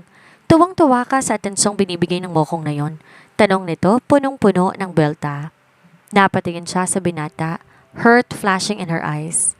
Ginagawa ko lang kung anong kailangan para sa mega-wide. Tumutulong lang ako. Tiningnan siya ng diretsyo ng binata, mapanganib ang titig. At sa pagtulong mong yan, ine-enjoy mo rin ang prestige treatment niya. Napatayo ang balahibo niya sa tono nito. Napakapit siya sa bag niya, pilit ang kalmadong tinig. Ikaw ang nagtulak sa akin para gawin to. At kung may kasalanan ako, sorry. Pero hindi ako nagsimulang gamitin ang pagiging magkaibigan namin ni Santi. Alalahanin mong ikaw ang nag-utos sa akin. So ako ang sinisisi mo sa kalandian mo. Nashock siya sa nadinig. Umalo ng dibdib niya sa galit. Baka akala mo hindi ko napapansin ang simpleng pangaakit mo sa akin. Umaasa kang maaambunan kita ng atensyon para instant bilyonaryo ka. Kaya nga pumayag kang may mangyari sa atin eh. Pero nang makakita ka na ibang lalaking mayaman na may gusto sa'yo, na iba na ang atensyon mo ngayon. Biglang napapreno ang lalaki. Nagulat siya at napasandal sa upuan. Calix, baba, matigas ang utos. Hindi ito nakatingin sa kanya. Ha? Ang sabi ko, bumaba ka. Mas madiin na ang tono. Ang panga nito nakadiin. Ang mga kamao, mahigpit ang kapit sa manibela. Napatingin siya sa labas. Nasa isang bahagi sila ng kalye kung saan may streetlight pero malayo pa sa mansyon. Madalang ang dumadaang sasakyan. Kung kaya mong makipaglandian at tumanggap ng alahas galing sa ibang lalaki sa harap ng publiko, kaya mo ring maglakad pa uwi. Anitong mabalasik ang anyo. Napatitig si Lara kay Calix, tila hindi makapaniwala. Nagsikip ang dibdib niya, pero sa halip na umiyak, tumango siya. Sige, kung saan ka masaya. Binuksan niya ang pinto at bumaba. Humigpit ang hawak niya sa clutch habang ang takong ng sapatos niya tumunog sa sementong kalsada. Habang naglalakad siya, kahit kinakabahan ng sapatos ang bawat bato at elikabok, hindi siya lumingon. Sanay siya sa hirap at maglakad ng ilang kilometro basta't hindi lang sana nakatakong. Sa loob ng kotse, nanatiling nakatitig si Calix sa rearview mirror. Sinundan nito ang tingin ng bawat takbang ng babae. Damn it! Bulong nito, kasabay ng pagburot ng cellphone. Cynthia, tawag nito sa mayordoma. Magpadala ka ng taxi na susundo kay Lara sa bandang Magalang Street. Bilisan mo, ngayon na. Ilang minuto pa, may humintong taxi sa tapat ni Lara. Ma'am, taxi po. Tinignan niya ang matandang driver at ang sasakyan nitong pang-taxi naman. Mabilis siyang sumakay. Malamig ang hangin pero mas malamig ang pakiramdam niya habang tahimik na nakatanaw sa labas ng bintana ng taxi. Pagsapit sa harap ng manson, dahan-dahan siyang bumaba. Tinaas ang laylayan ng mamahaling gown na unti-unti na ring nadumihan. Sa bawat takbang, inaalala niya ang mga sinabi ni Calix, masakit at mapanghusga. Huminga siya ng malalim. Ano pa ba ang aasahan niya sa boss niyang mas malamig pa sa Antarctic Ocean? Hindi niya naman niya masisisi si Calix. Alam niya kung bakit cold-hearted to sa lahat maliban sa first love nitong si Brianna.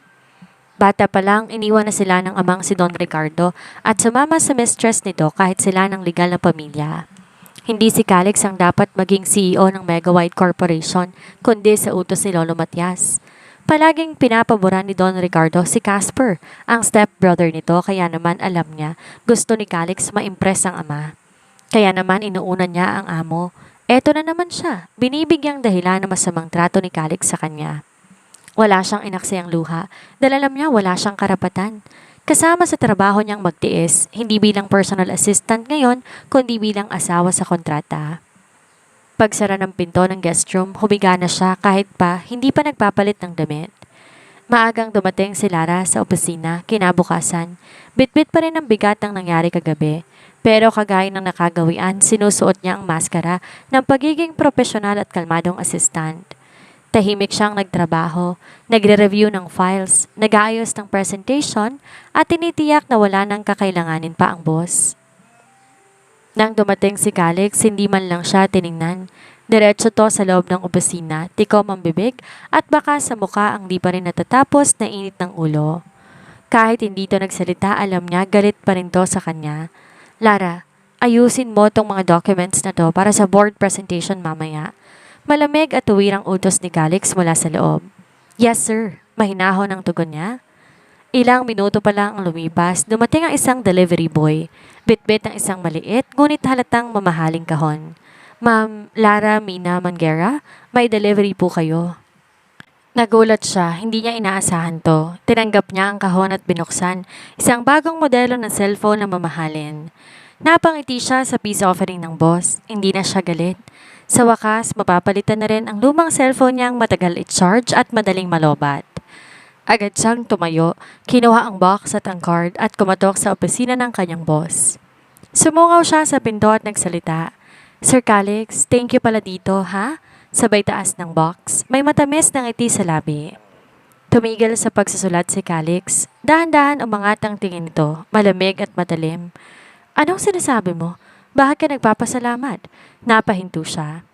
Sir Calix, tinatanggap ko na po ang peace offering ninyo. Maraming salamat po sa cellphone. Nilapitan siya nito at agad kinuha ang kahon. Binasa ang card na nakadikit. Tumalim ang mata ng boss na nabasa. For your efficiency and charm, hope this helps you stay connected. Santi. Napakurap siya at di sinasadyang maagaw sa amo ang maliit na card na di niya agad napansin. Si Santi ang nagpadala. Bumilis ang pintig ng puso niya. Si Santiago Aquino ang nagpadala at ikaw ipinapamukha mo sa akin na hindi ako thoughtful. Kaya binabalandra mo ang regalo sa'yo. Kunwari ka pang akala mo akong nagbigay? Singhal nito.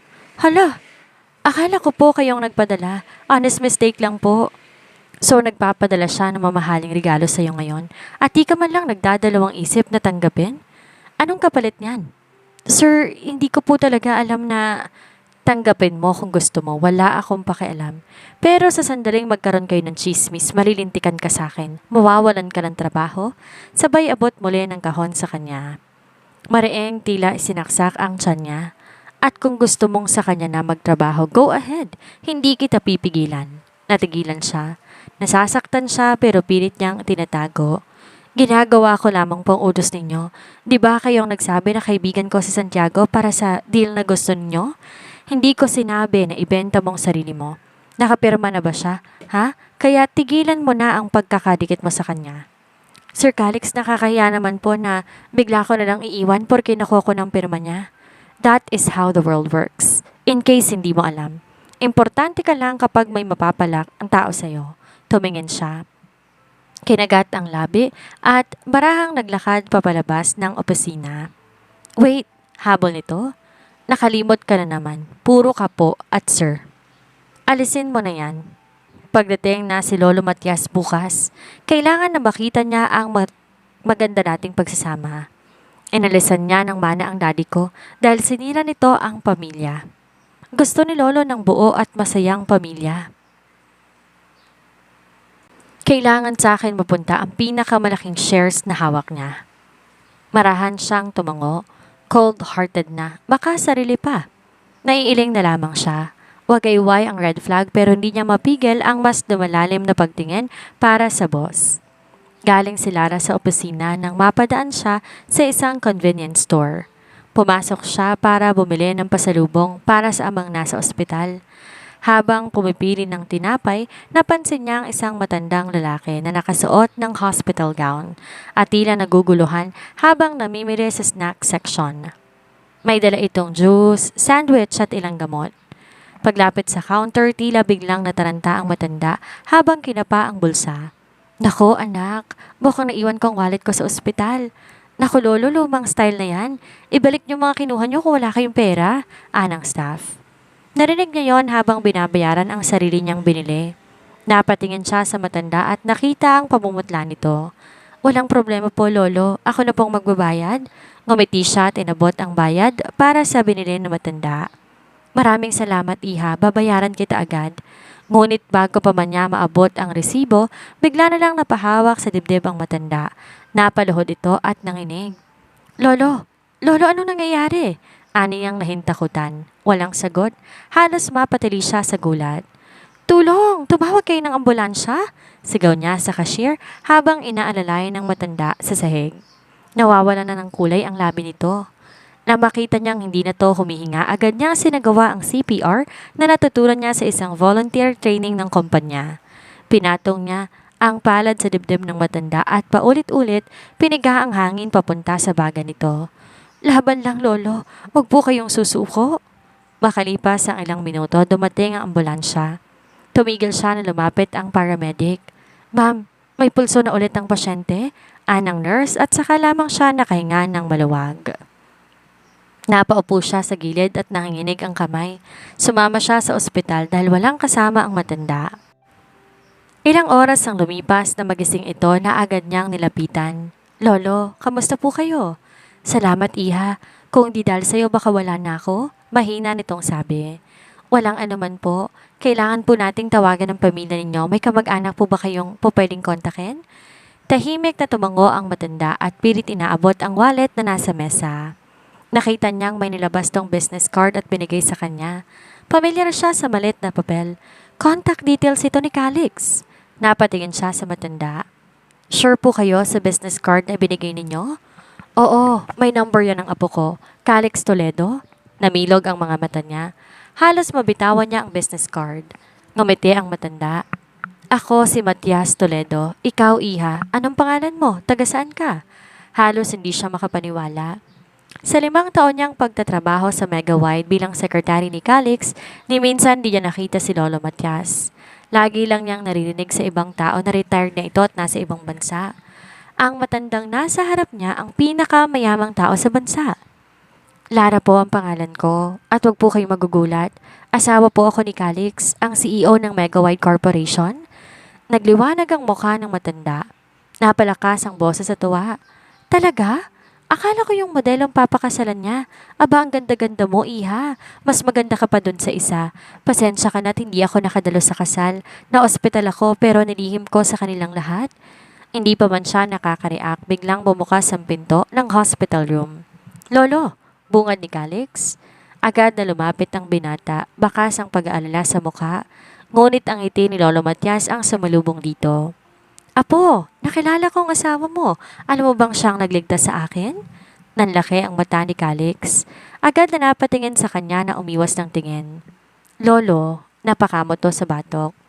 Akala ko nasa ibang bansa pa kayo. Anong nangyari? Inatake ako. Buti na lang nakita tinulungan ako ni Lara. Baka wala na ako ngayon kung di dahil sa asawa mo. Napakalaki ng utang na loob ko sa kanya. Muling nagtagpo ang mata nilang dalawa. Nakatayo sa gilid ng kama, parang eksena sa pelikula na parehong hindi alam ang susunod na linya. Ngunit sa harap ni Lolo Matias, napilitan silang ngumiti at tumango. Oo, Lolo. Siya si Lara, ang butihin kong asawa. Naging assistant ko siya at nahulog ng tuluyan ang loob ko sa kanya. Matulungin talaga ang asawa ko, sabi ni Calix habang marahang pinisil ang kamay niya. Alam mo bang napakalaking desisyon ng pag-aasawa? Dapat mabuting taong pipiliin. People don't change. Kapag masama ang ugali, masama na talaga. Napakaswerte mo kay Lara. Maganda na, mabait pa. Kapag sinaktan mo si Lara, akong makakalaban mo. Napangiti siya. Hindi niya alam kung ilang beses pa siyang mapapasubo sa palabas nilang ito, pero sa ngayon isang masayang lolo ang pinaka-importanting audience. Napatingin siya sa oras. Gabing-gabi na pala. Dadalawin niyang ama na nasa parehong ospital lamang. Kinuha niya ang cellphone sa bag at pagsilip niya, nanlaki ang mata niya. Pinindot niya ang screen at sunod-sunod ang paglitaw ng notifikasyon. 28 missed calls. Calix. 16 messages. Calix. Tarantang napatingin siya sa lalaki. I'm sorry. Hindi ko na malaking tumatawag ka pala. Mahal, okay lang.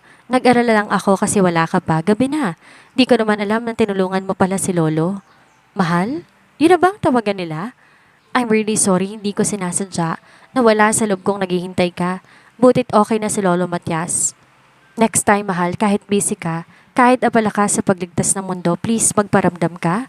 Anito't kinabig pa siya papalapit. Saka lamang niya naalala ang ginagawa nito ay palabas para kay Lolo Matias. Oo, mahal ko. Pasensya ka na. Alam mo namang hindi ako kumakain ng dinner nang di ka kasalo. Di rin ako nakakatulog nang wala ka pa. Anito, tinalikan siya sa noo. Mabilis siyang yumapo sa binata.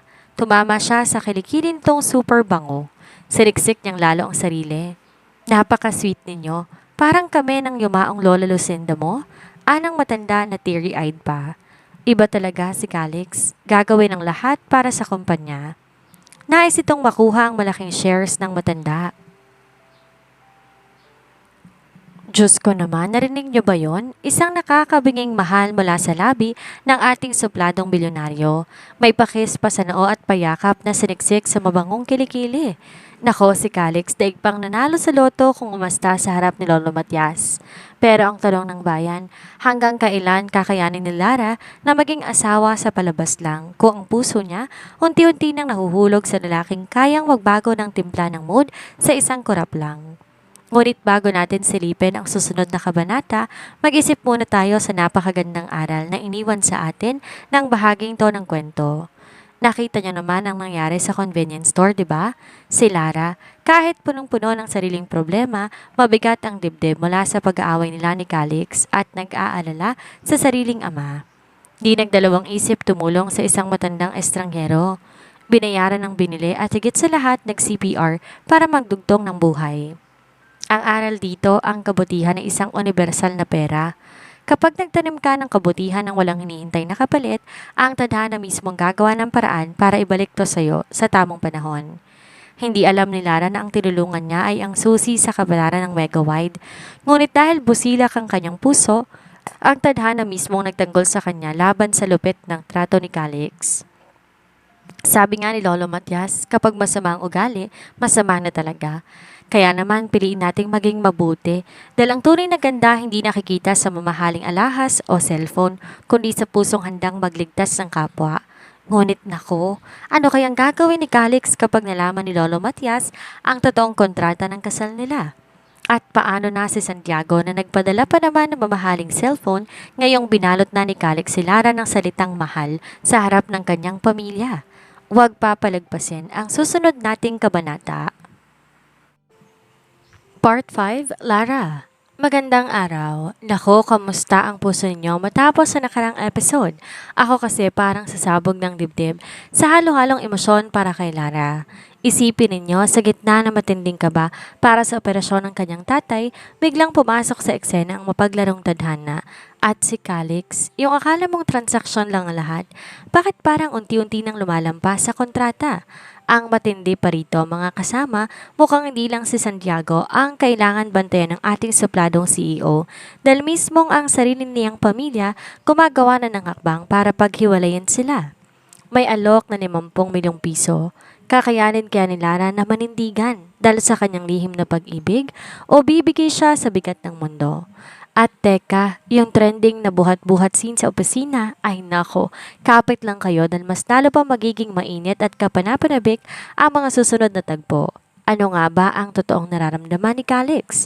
Alamin natin.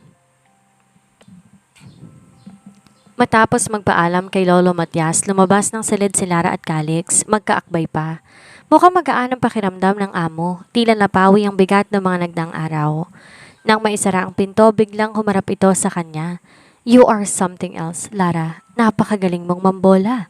Halatang masaya ang tono nito. Napatingin siya, nagtatanong ang mga mata. Anong pambobola ang sinasabi nito? Ibang klaseng tumanaw ng utang na loob si Lolo Matias kaya advantage sa atin ang pagkakaligtas mo sa kanya. Sa dinami-dami ng tao, akalain mo ikaw pa ang tumulong sa pinakamamahal kong lolo. Pagpapatuloy nito. Napangiti siya sa isiping masaya si Calix. Lolo na, walang kasama. At kung tutuusin, hindi ko rin kayang hayaan ng kahit sinong nangangailangan na di tulungan, lalo at kaya ko rin lang. Wala namang espesyal sa pagtulong, umiling si Calix at tumigil saglit sa paglalakad. No, mali ka, espesyal yun. Lumapit to ng bahagya. Lalo na kay Lolo Matias na matindi ang pagpapahalaga sa utang na loob. Everything is falling into place, kaya ituloy mo na lamang ang pang-uuto mo sa matanda. Pang-uuto? Wala sa isip niya ang ganon. Bukal sa loob niya pinapakitang kabaitan, ngunit hindi na siya kumibo. Sabi ni Lolo, gusto ko raw niyang makakwentuhan uli. Baka raw pwedeng bumisita ka minsan sa farm niya. Alam mo bang para lang sa pamilyang lugar na yon at pinapupunta ka niya, ibig sabihin gusto ka niya. Sige. Pupuntahan ko si Lolo kada linggo. Baka naiinip din siya at gusto ng kakwentuhan. Bulungan mo na din sa atin ibigay ang malaking share. Alam mo ba 50% pa ng share ang nasa pangalan niya? Lahat kami naghahati-hati sa natitira. Kapag makukuha ko ang share niya, mas kontrolado ko ng kumpanya. Napatitig siya sa lalaking lihim na iniibig. Lahat ba ang gawin nito ay transaksyonal? Tumango na lamang siya. Hindi ikaw lang ang pupunta. Tayo, sabay tayong bibisita. Kailangan ipakita natin na nagmamahalan tayo. Biro nito pero may bahid ng kaseryosohan sa tono. Habang naglalakad sila walang imikan pero nag-aalala siya sa pinapagawa ni Calix. Mauna ka nang umuwi. Aniyang tumalikod na. Saan punta mo? Tanong nito. Sa room ni tatay. Ooperahan na si tatay Samuel bukas. Mahinahong sagot niya. Medyo late na akong mauuwi. Huwag kang mag-alala at papasok ako bukas. Sasama ako. Napakunot noo si Lara. Ha? Calix, hindi na kailangan. Okay lang ako. Ayokong istorbohin ka. Hindi istorbo yon. Gusto ko silang makilala. Wala siyang nagawa ng mauna na ito sa paglalakad. Pagdating sa silid ng ama, sinulubong sila ni Nanay Mel. Si Tatay Samuel nakaiga sa hospital bed. Nakayayat ng ama. Ooperahan to sa kidney. Nakakita na ng donor at sinagot ni Calix lahat ng gastos, kaya laking tulong ng boss. Anak, sa lubong ni Nanay Mel, agad siyang niyakap. Naputo lang tanong ni Nanay na mapansin ang lalaking nakatayo sa likod niya. Nay, Tay, lumingon siya kay Calix, medyo nahihiya. Siya pala si Calix, kaibigan ko. Siya yung boss ko na sumagot sa operasyon ni tatay. Sumama lang kasi gusto niya raw kayong bisitahin. Tumango si Calix, magalang. Magandang hapon po at iniabot ang kamay ni Nanay Mel upang magmano na ikinagulat niya. Tay Sandro, kamusta po kayo? Bati nito sa ama. Pilit ngumiti ang matanda. Okay naman ako, kabado sa operasyon bukas. Maraming salamat po sa tulong ninyo.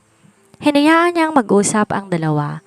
Habang nagbabalat siya ng mansanas, lumapit sa kanya at bumulong si Calix. Kaibigan, seriously Lara?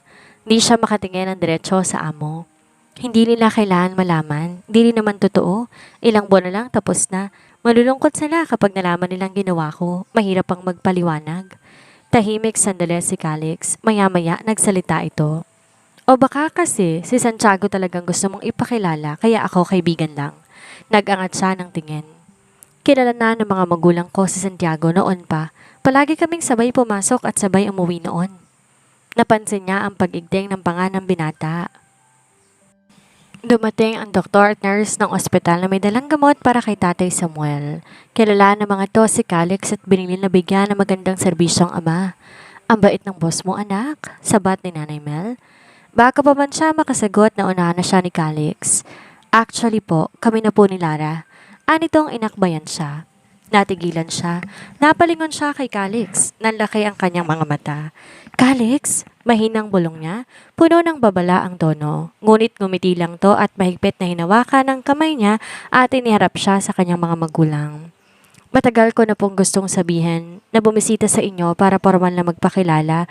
Kaso po naging masyadong busy. Mabait po si Lara. Maalaga, responsable. Swerte po ako sa kanya. Tila lumiwanag ang mukha ni Nanay Mel. Sabay bahagyang napatili sa kilig. Ay nako, kaya pala. Ang sweet ninyong dalawa. Buti naman at di ka na single anak. Matagal ko nang pinagdarasal na makatagpo ka ng lalaking magmamahal sa'yo. Si Tatay Sandro tahimik lang pero tinanguan si Calix. Basta, wag mo lang sasaktan ng anak ko, anang kanyang ama. Di na siya nakapagsalita. Parang nakagat niya ang dila. Hindi niya alam paano babawiin ang sinabi ni Calix sa harap ng magulang. Malaking problema kapag maghihiwalay na sila. Tahimik sa loob ng kotse habang binabaybay nila ang pauwi. Pareho silang nakatitig sa labas ng bintana, waring nagpapakiramdaman. Biglang tumunog ang cellphone niya. Napakunot noo siya na makita kung sino ang tumatawag, si Santiago. Nagpadala to ng mensahe kanina pa na hindi niya nareplyan. Napalingon agad si Calix sa screen, sumimangot ngunit walang sinabi. Kabado siya. Ayaw niya nang maulit ang eksenang pinababa siya ng kotse at pinaglakad pa uwi. Mas malayo to sa mansyon. Sagutin mo, i-loudspeaker mo, utos ng boss. Kahit alanganin, pinindot niya ang green button. Baka isipin pa ni Calix na may tinatago siya kaya ayaw niyang sagutin sa harap nito ang tawag. Hello, Santi? Bati ni Lara kay Santiago sa kabilang linya. Sinadyang hinaan ang volume ng boses. Lara, just checking kung nakauwi ka na. Kamusta si Tatay Sandro? Need mo ba ng tulong for the hospital bills? Huwag kang mahiya. Okay naman siya. Thank you sa concern, Santi. Kasalukuyan pa uwi na ako galing ospital. Huwag kang mag-alala at kapag kailangan ko ng tulong, magsasabi ako. Sagot niya. Pilit pinapakalma ang sarili. Bago pa siya muling makapagsalita, narinig niya ang boses ni Calix. Malamig pero may halong pag-aangkin. Mahal, gusto mo ba ng dessert pag uwi natin? Malambing na tanong ni Calix, idiniin ang salitang mahal na parang sinasadya. Muntik na siyang masamid.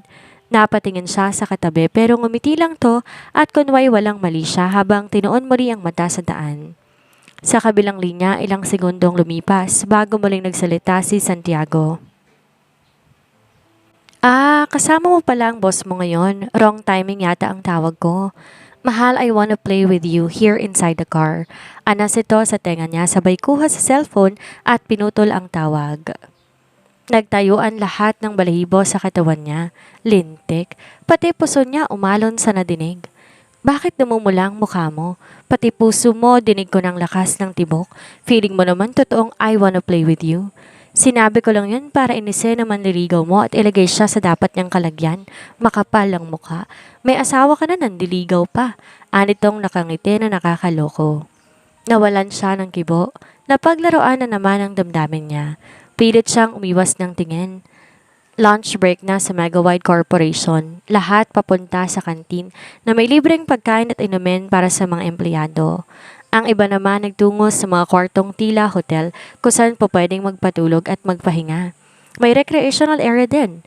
2 oras ang lunch break nila kaya walang nag-resign sa kumpanya maliban sa mga inaalis ni Calix. Karaniwan sabay sila ni Jessa pero nagulat siya na makatanggap ng mensahe mula sa boss. Pumunta ka sa opisina ko, ngayon na. Sa bawat hakbang papunta sa opisina nito, ramdam niya ang bumibigat na hangin sa paligid. Pagpasok niya sa loob, agad sinara nito ang remote control na kortina, kaya ang buong silid naging pribado na ipinagtaka niya. Unang beses tong nagbaba ng kortina. May kailangan ka? Tanong niya. Pilit nilalagay sa profesional na tono ang boses. Ngunit hindi agad sumagot si Calix. Nakatitig lang to sa kanya at may nabasa siyang pagnanasa sa mata nito o baka guni-guni lamang niya hanggang tuluyan magsalita ito. Paligayahin mo ko, Lara. Anitong bahagyang tinulak ang upuan palayo sa mesa at nakabuka ang mga hita. Nanlaki ang mga mata niya. Anong pagpapaligayan naman ang gagawin niya? Mabilis siyang nag-isip. May joke ako. Sasagot ka lang ng bakit. Kumunot ang noon ng kaharap. Exam ka ba? Excited niyang tanong. Ha? Anong klaseng tanong yan? Bakit lang ang sagot mo? Bilis! Bakit? Kasi kinakabahan ako kapag nandyan ka. Boom! Aniyang siya lang ang natawa. Walang bakas ng ngiti sa mukha ni Clarix. Lara, tumigil ka nga. Hindi yan ang gusto ko. Alam ko na. Kakanta na lang ako. Di masyado magandang boses ko pero para sumaya ka, kakantahan kita. Biglang pumasok sa isip niya ang lumang awitin na isang linggong pag-ibig. Lunes, nang tayo'y magkakilala. Martes, nang tayo'y muling magkita. Ani ang sintonado pero hindi natuwa si Calix. Napansin niyang mas lalong nalukot ang mukha nito. Lara, I'm serious. Sa kamang kailangan ko. Natulala siya at noon niya napagtanto, hindi birong sinasabi nito. Hindi ito tungkol sa joke o sayaw o kanta. Iba ang ibig sabihin ni Calix. Para siyang binuhusan ng malamig na tubig.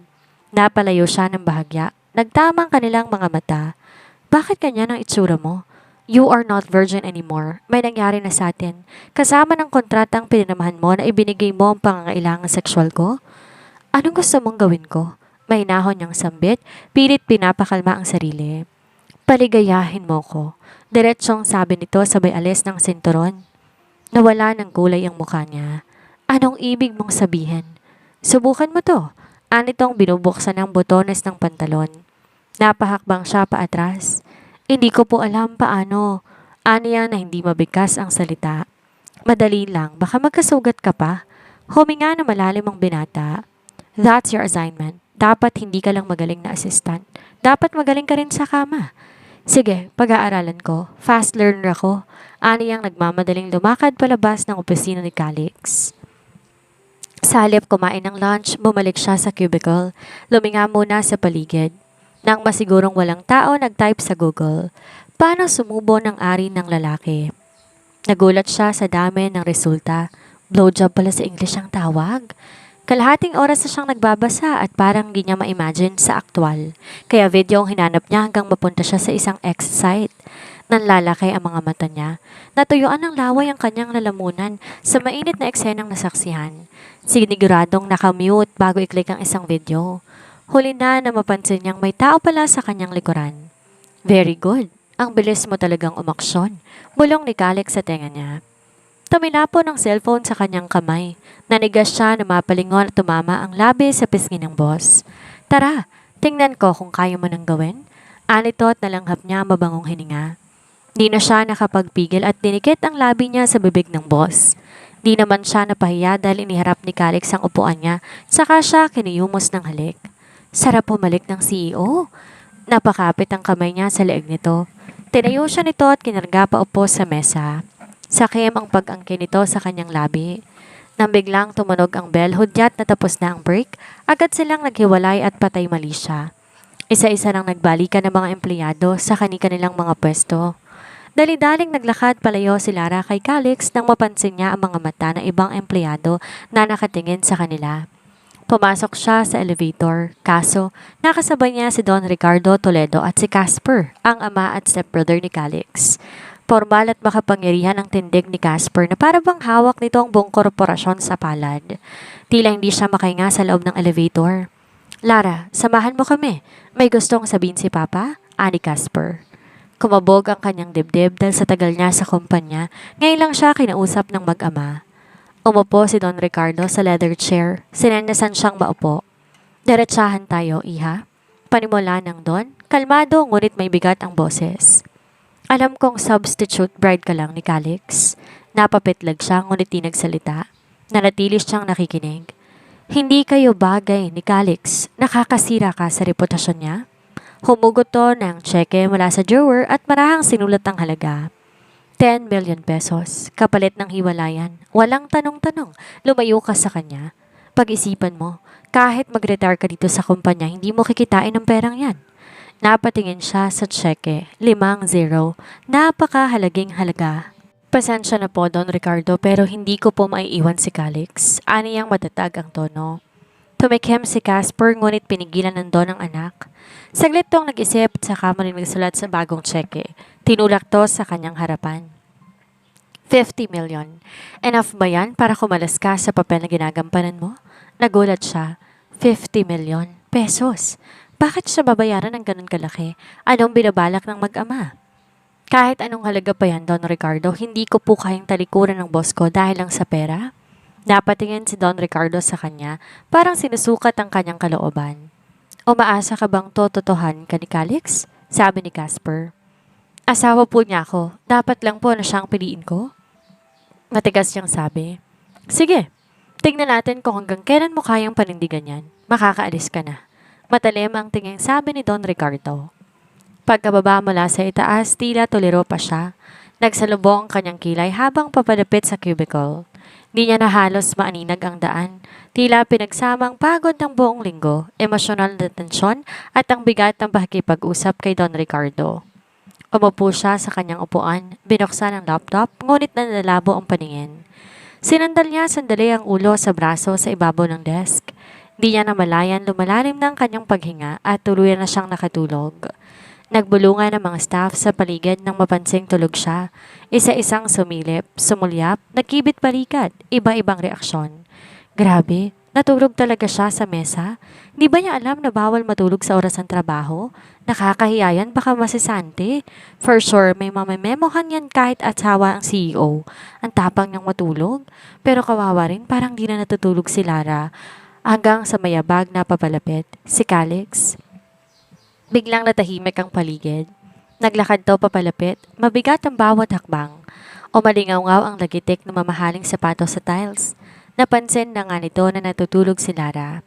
Tila naghintay ang lahat ng malaking eksena. Galit, sermon at sigaw ang inaasahan. Ngunit laking gulat ng lahat ang dahan-dahan tong lumuhod sa tabi ni Lara. Marahang iangat ang babae sa kanyang bisig, para bang babasaging kristal ang hawak. Walang imik ang lahat habang buhat ni Calix si Lara, parang si Sleeping Beauty. Tsaka siya nagising sa mabangong amoy. Akala niya na nanaginip siya. Calix, anong nangyari? Ibaba mo ko? Aniyang nanlaki ang mga mata at tila binuhusan ng malamig na tubig ng mahimasmasan. Hindi siya nito pinansin. Napalinga siya at nakita ang mga mata na nakatutok sa kanya. Naisubsob niya ang mukha sa dibdib ng boss upang itago ang mukha. Maingat na binabasya nito sa mahaba at malambot na sofa. Inayos ang buhok na tumabing sa mukha niya. Tinitigan siya nito sandali, tsaka lumayo. Sandali, bakit? Anong nangyari? Tahimik lang si Calix. Bahagyang ngumiti ngunit may halong inis sa boses. Wala. Tinulungan mo lang naman ang buong Wegaway Corporation. Kumuha to ng throw pillow at binigay sa kanya. Matulog ka muna. Naku, hindi. Magtatrabaho na ako. Pasensya ka na. Salamat. Mahinang sabi niya habang tumatayo. Para saan? Tanong ni Calix, tumigil sa harapan niya. Salamat kasi hindi mo ako pinagalitan. Mamaya, papagalitan kita. Anitong bumalik na sa pagbabasa ng mga dokumento sa table. Pagpatak ng break time, agad tumayo si Lara mula sa kanyang mesa. Tahimik siyang lumakad papunta sa restroom, dala pa rin ang halo-halong emosyon mula sa nakakahiya ngunit nakakakilig na eksena kanina. Habang sinasariwa niya sa isip ang pagkakakarga sa kanya ni Calix, hindi niya mapigilan na mapailing at mapangiti ng bahagya. Pagpasok niya sa CR, bumulaga sa kanya si Jessa, may hawak na cellphone, may ngiting punong-puno ng panunokso. Ay girl, ibang level ka na talaga, hindi ka na ma-reach. Sana all kinakarga. Sa lubong na Jessa, halos may kasamang sigaw sa excitement. Hoy, tumahimik ka nga. Lara, huwag kang magkaila. Trending ka na naman, girl. Napakunot noo si Lara. Ha? Anong? Jessa, please lang. Ngunit huli na. Tinaas ni Jessa ang kanyang phone at pinakita ang group chat at nando na nga ang isang malinaw na video, palihim na kuha. Kitang-kita sa video kung paano binuhat siya ni Calix, paano nito hinawi ang buhok sa noon niya at kung paano siya inihiga sa sofa ng opisina. Naku po, bulalas ni Lara. Mabilis na inagaw sandali ang cellphone. Sinong kumuha nito? Bakit parang teleserye? May background music pa talaga? Grabe no? May nag-edit na agad? Ang bilis ng mga marites. Halos maluha sa katatawang sabi ni Jessa. Girl, gusto mong basahin ng comments? Tigas ang iling niya. Naku, ayoko magbasa. Tiyak ginawa na naman akong katatawanan. Ngunit sa kabila ng kahihiyan, di rin niya mapigilang maramdaman ng kilig. Umamin ka nga. Bukod sa pagiging substitute bride mo, nauwi na ba sa totohanan ng relasyon ninyo? Bulong ni Jessa. Napatingin siya sa sarili sa salamin. Ano nga bang estado ng relasyon nila ng CEO? Hay nako, talagang napapabuntong hininga na lamang ako sa huling bahagi na yon. Kayo rin ba? Kinilig o kinabahan para sa ating substitute bride? Sa bawat takbang ni Lara, nakikita natin kung gaano kahirap ang sitwasyon niya.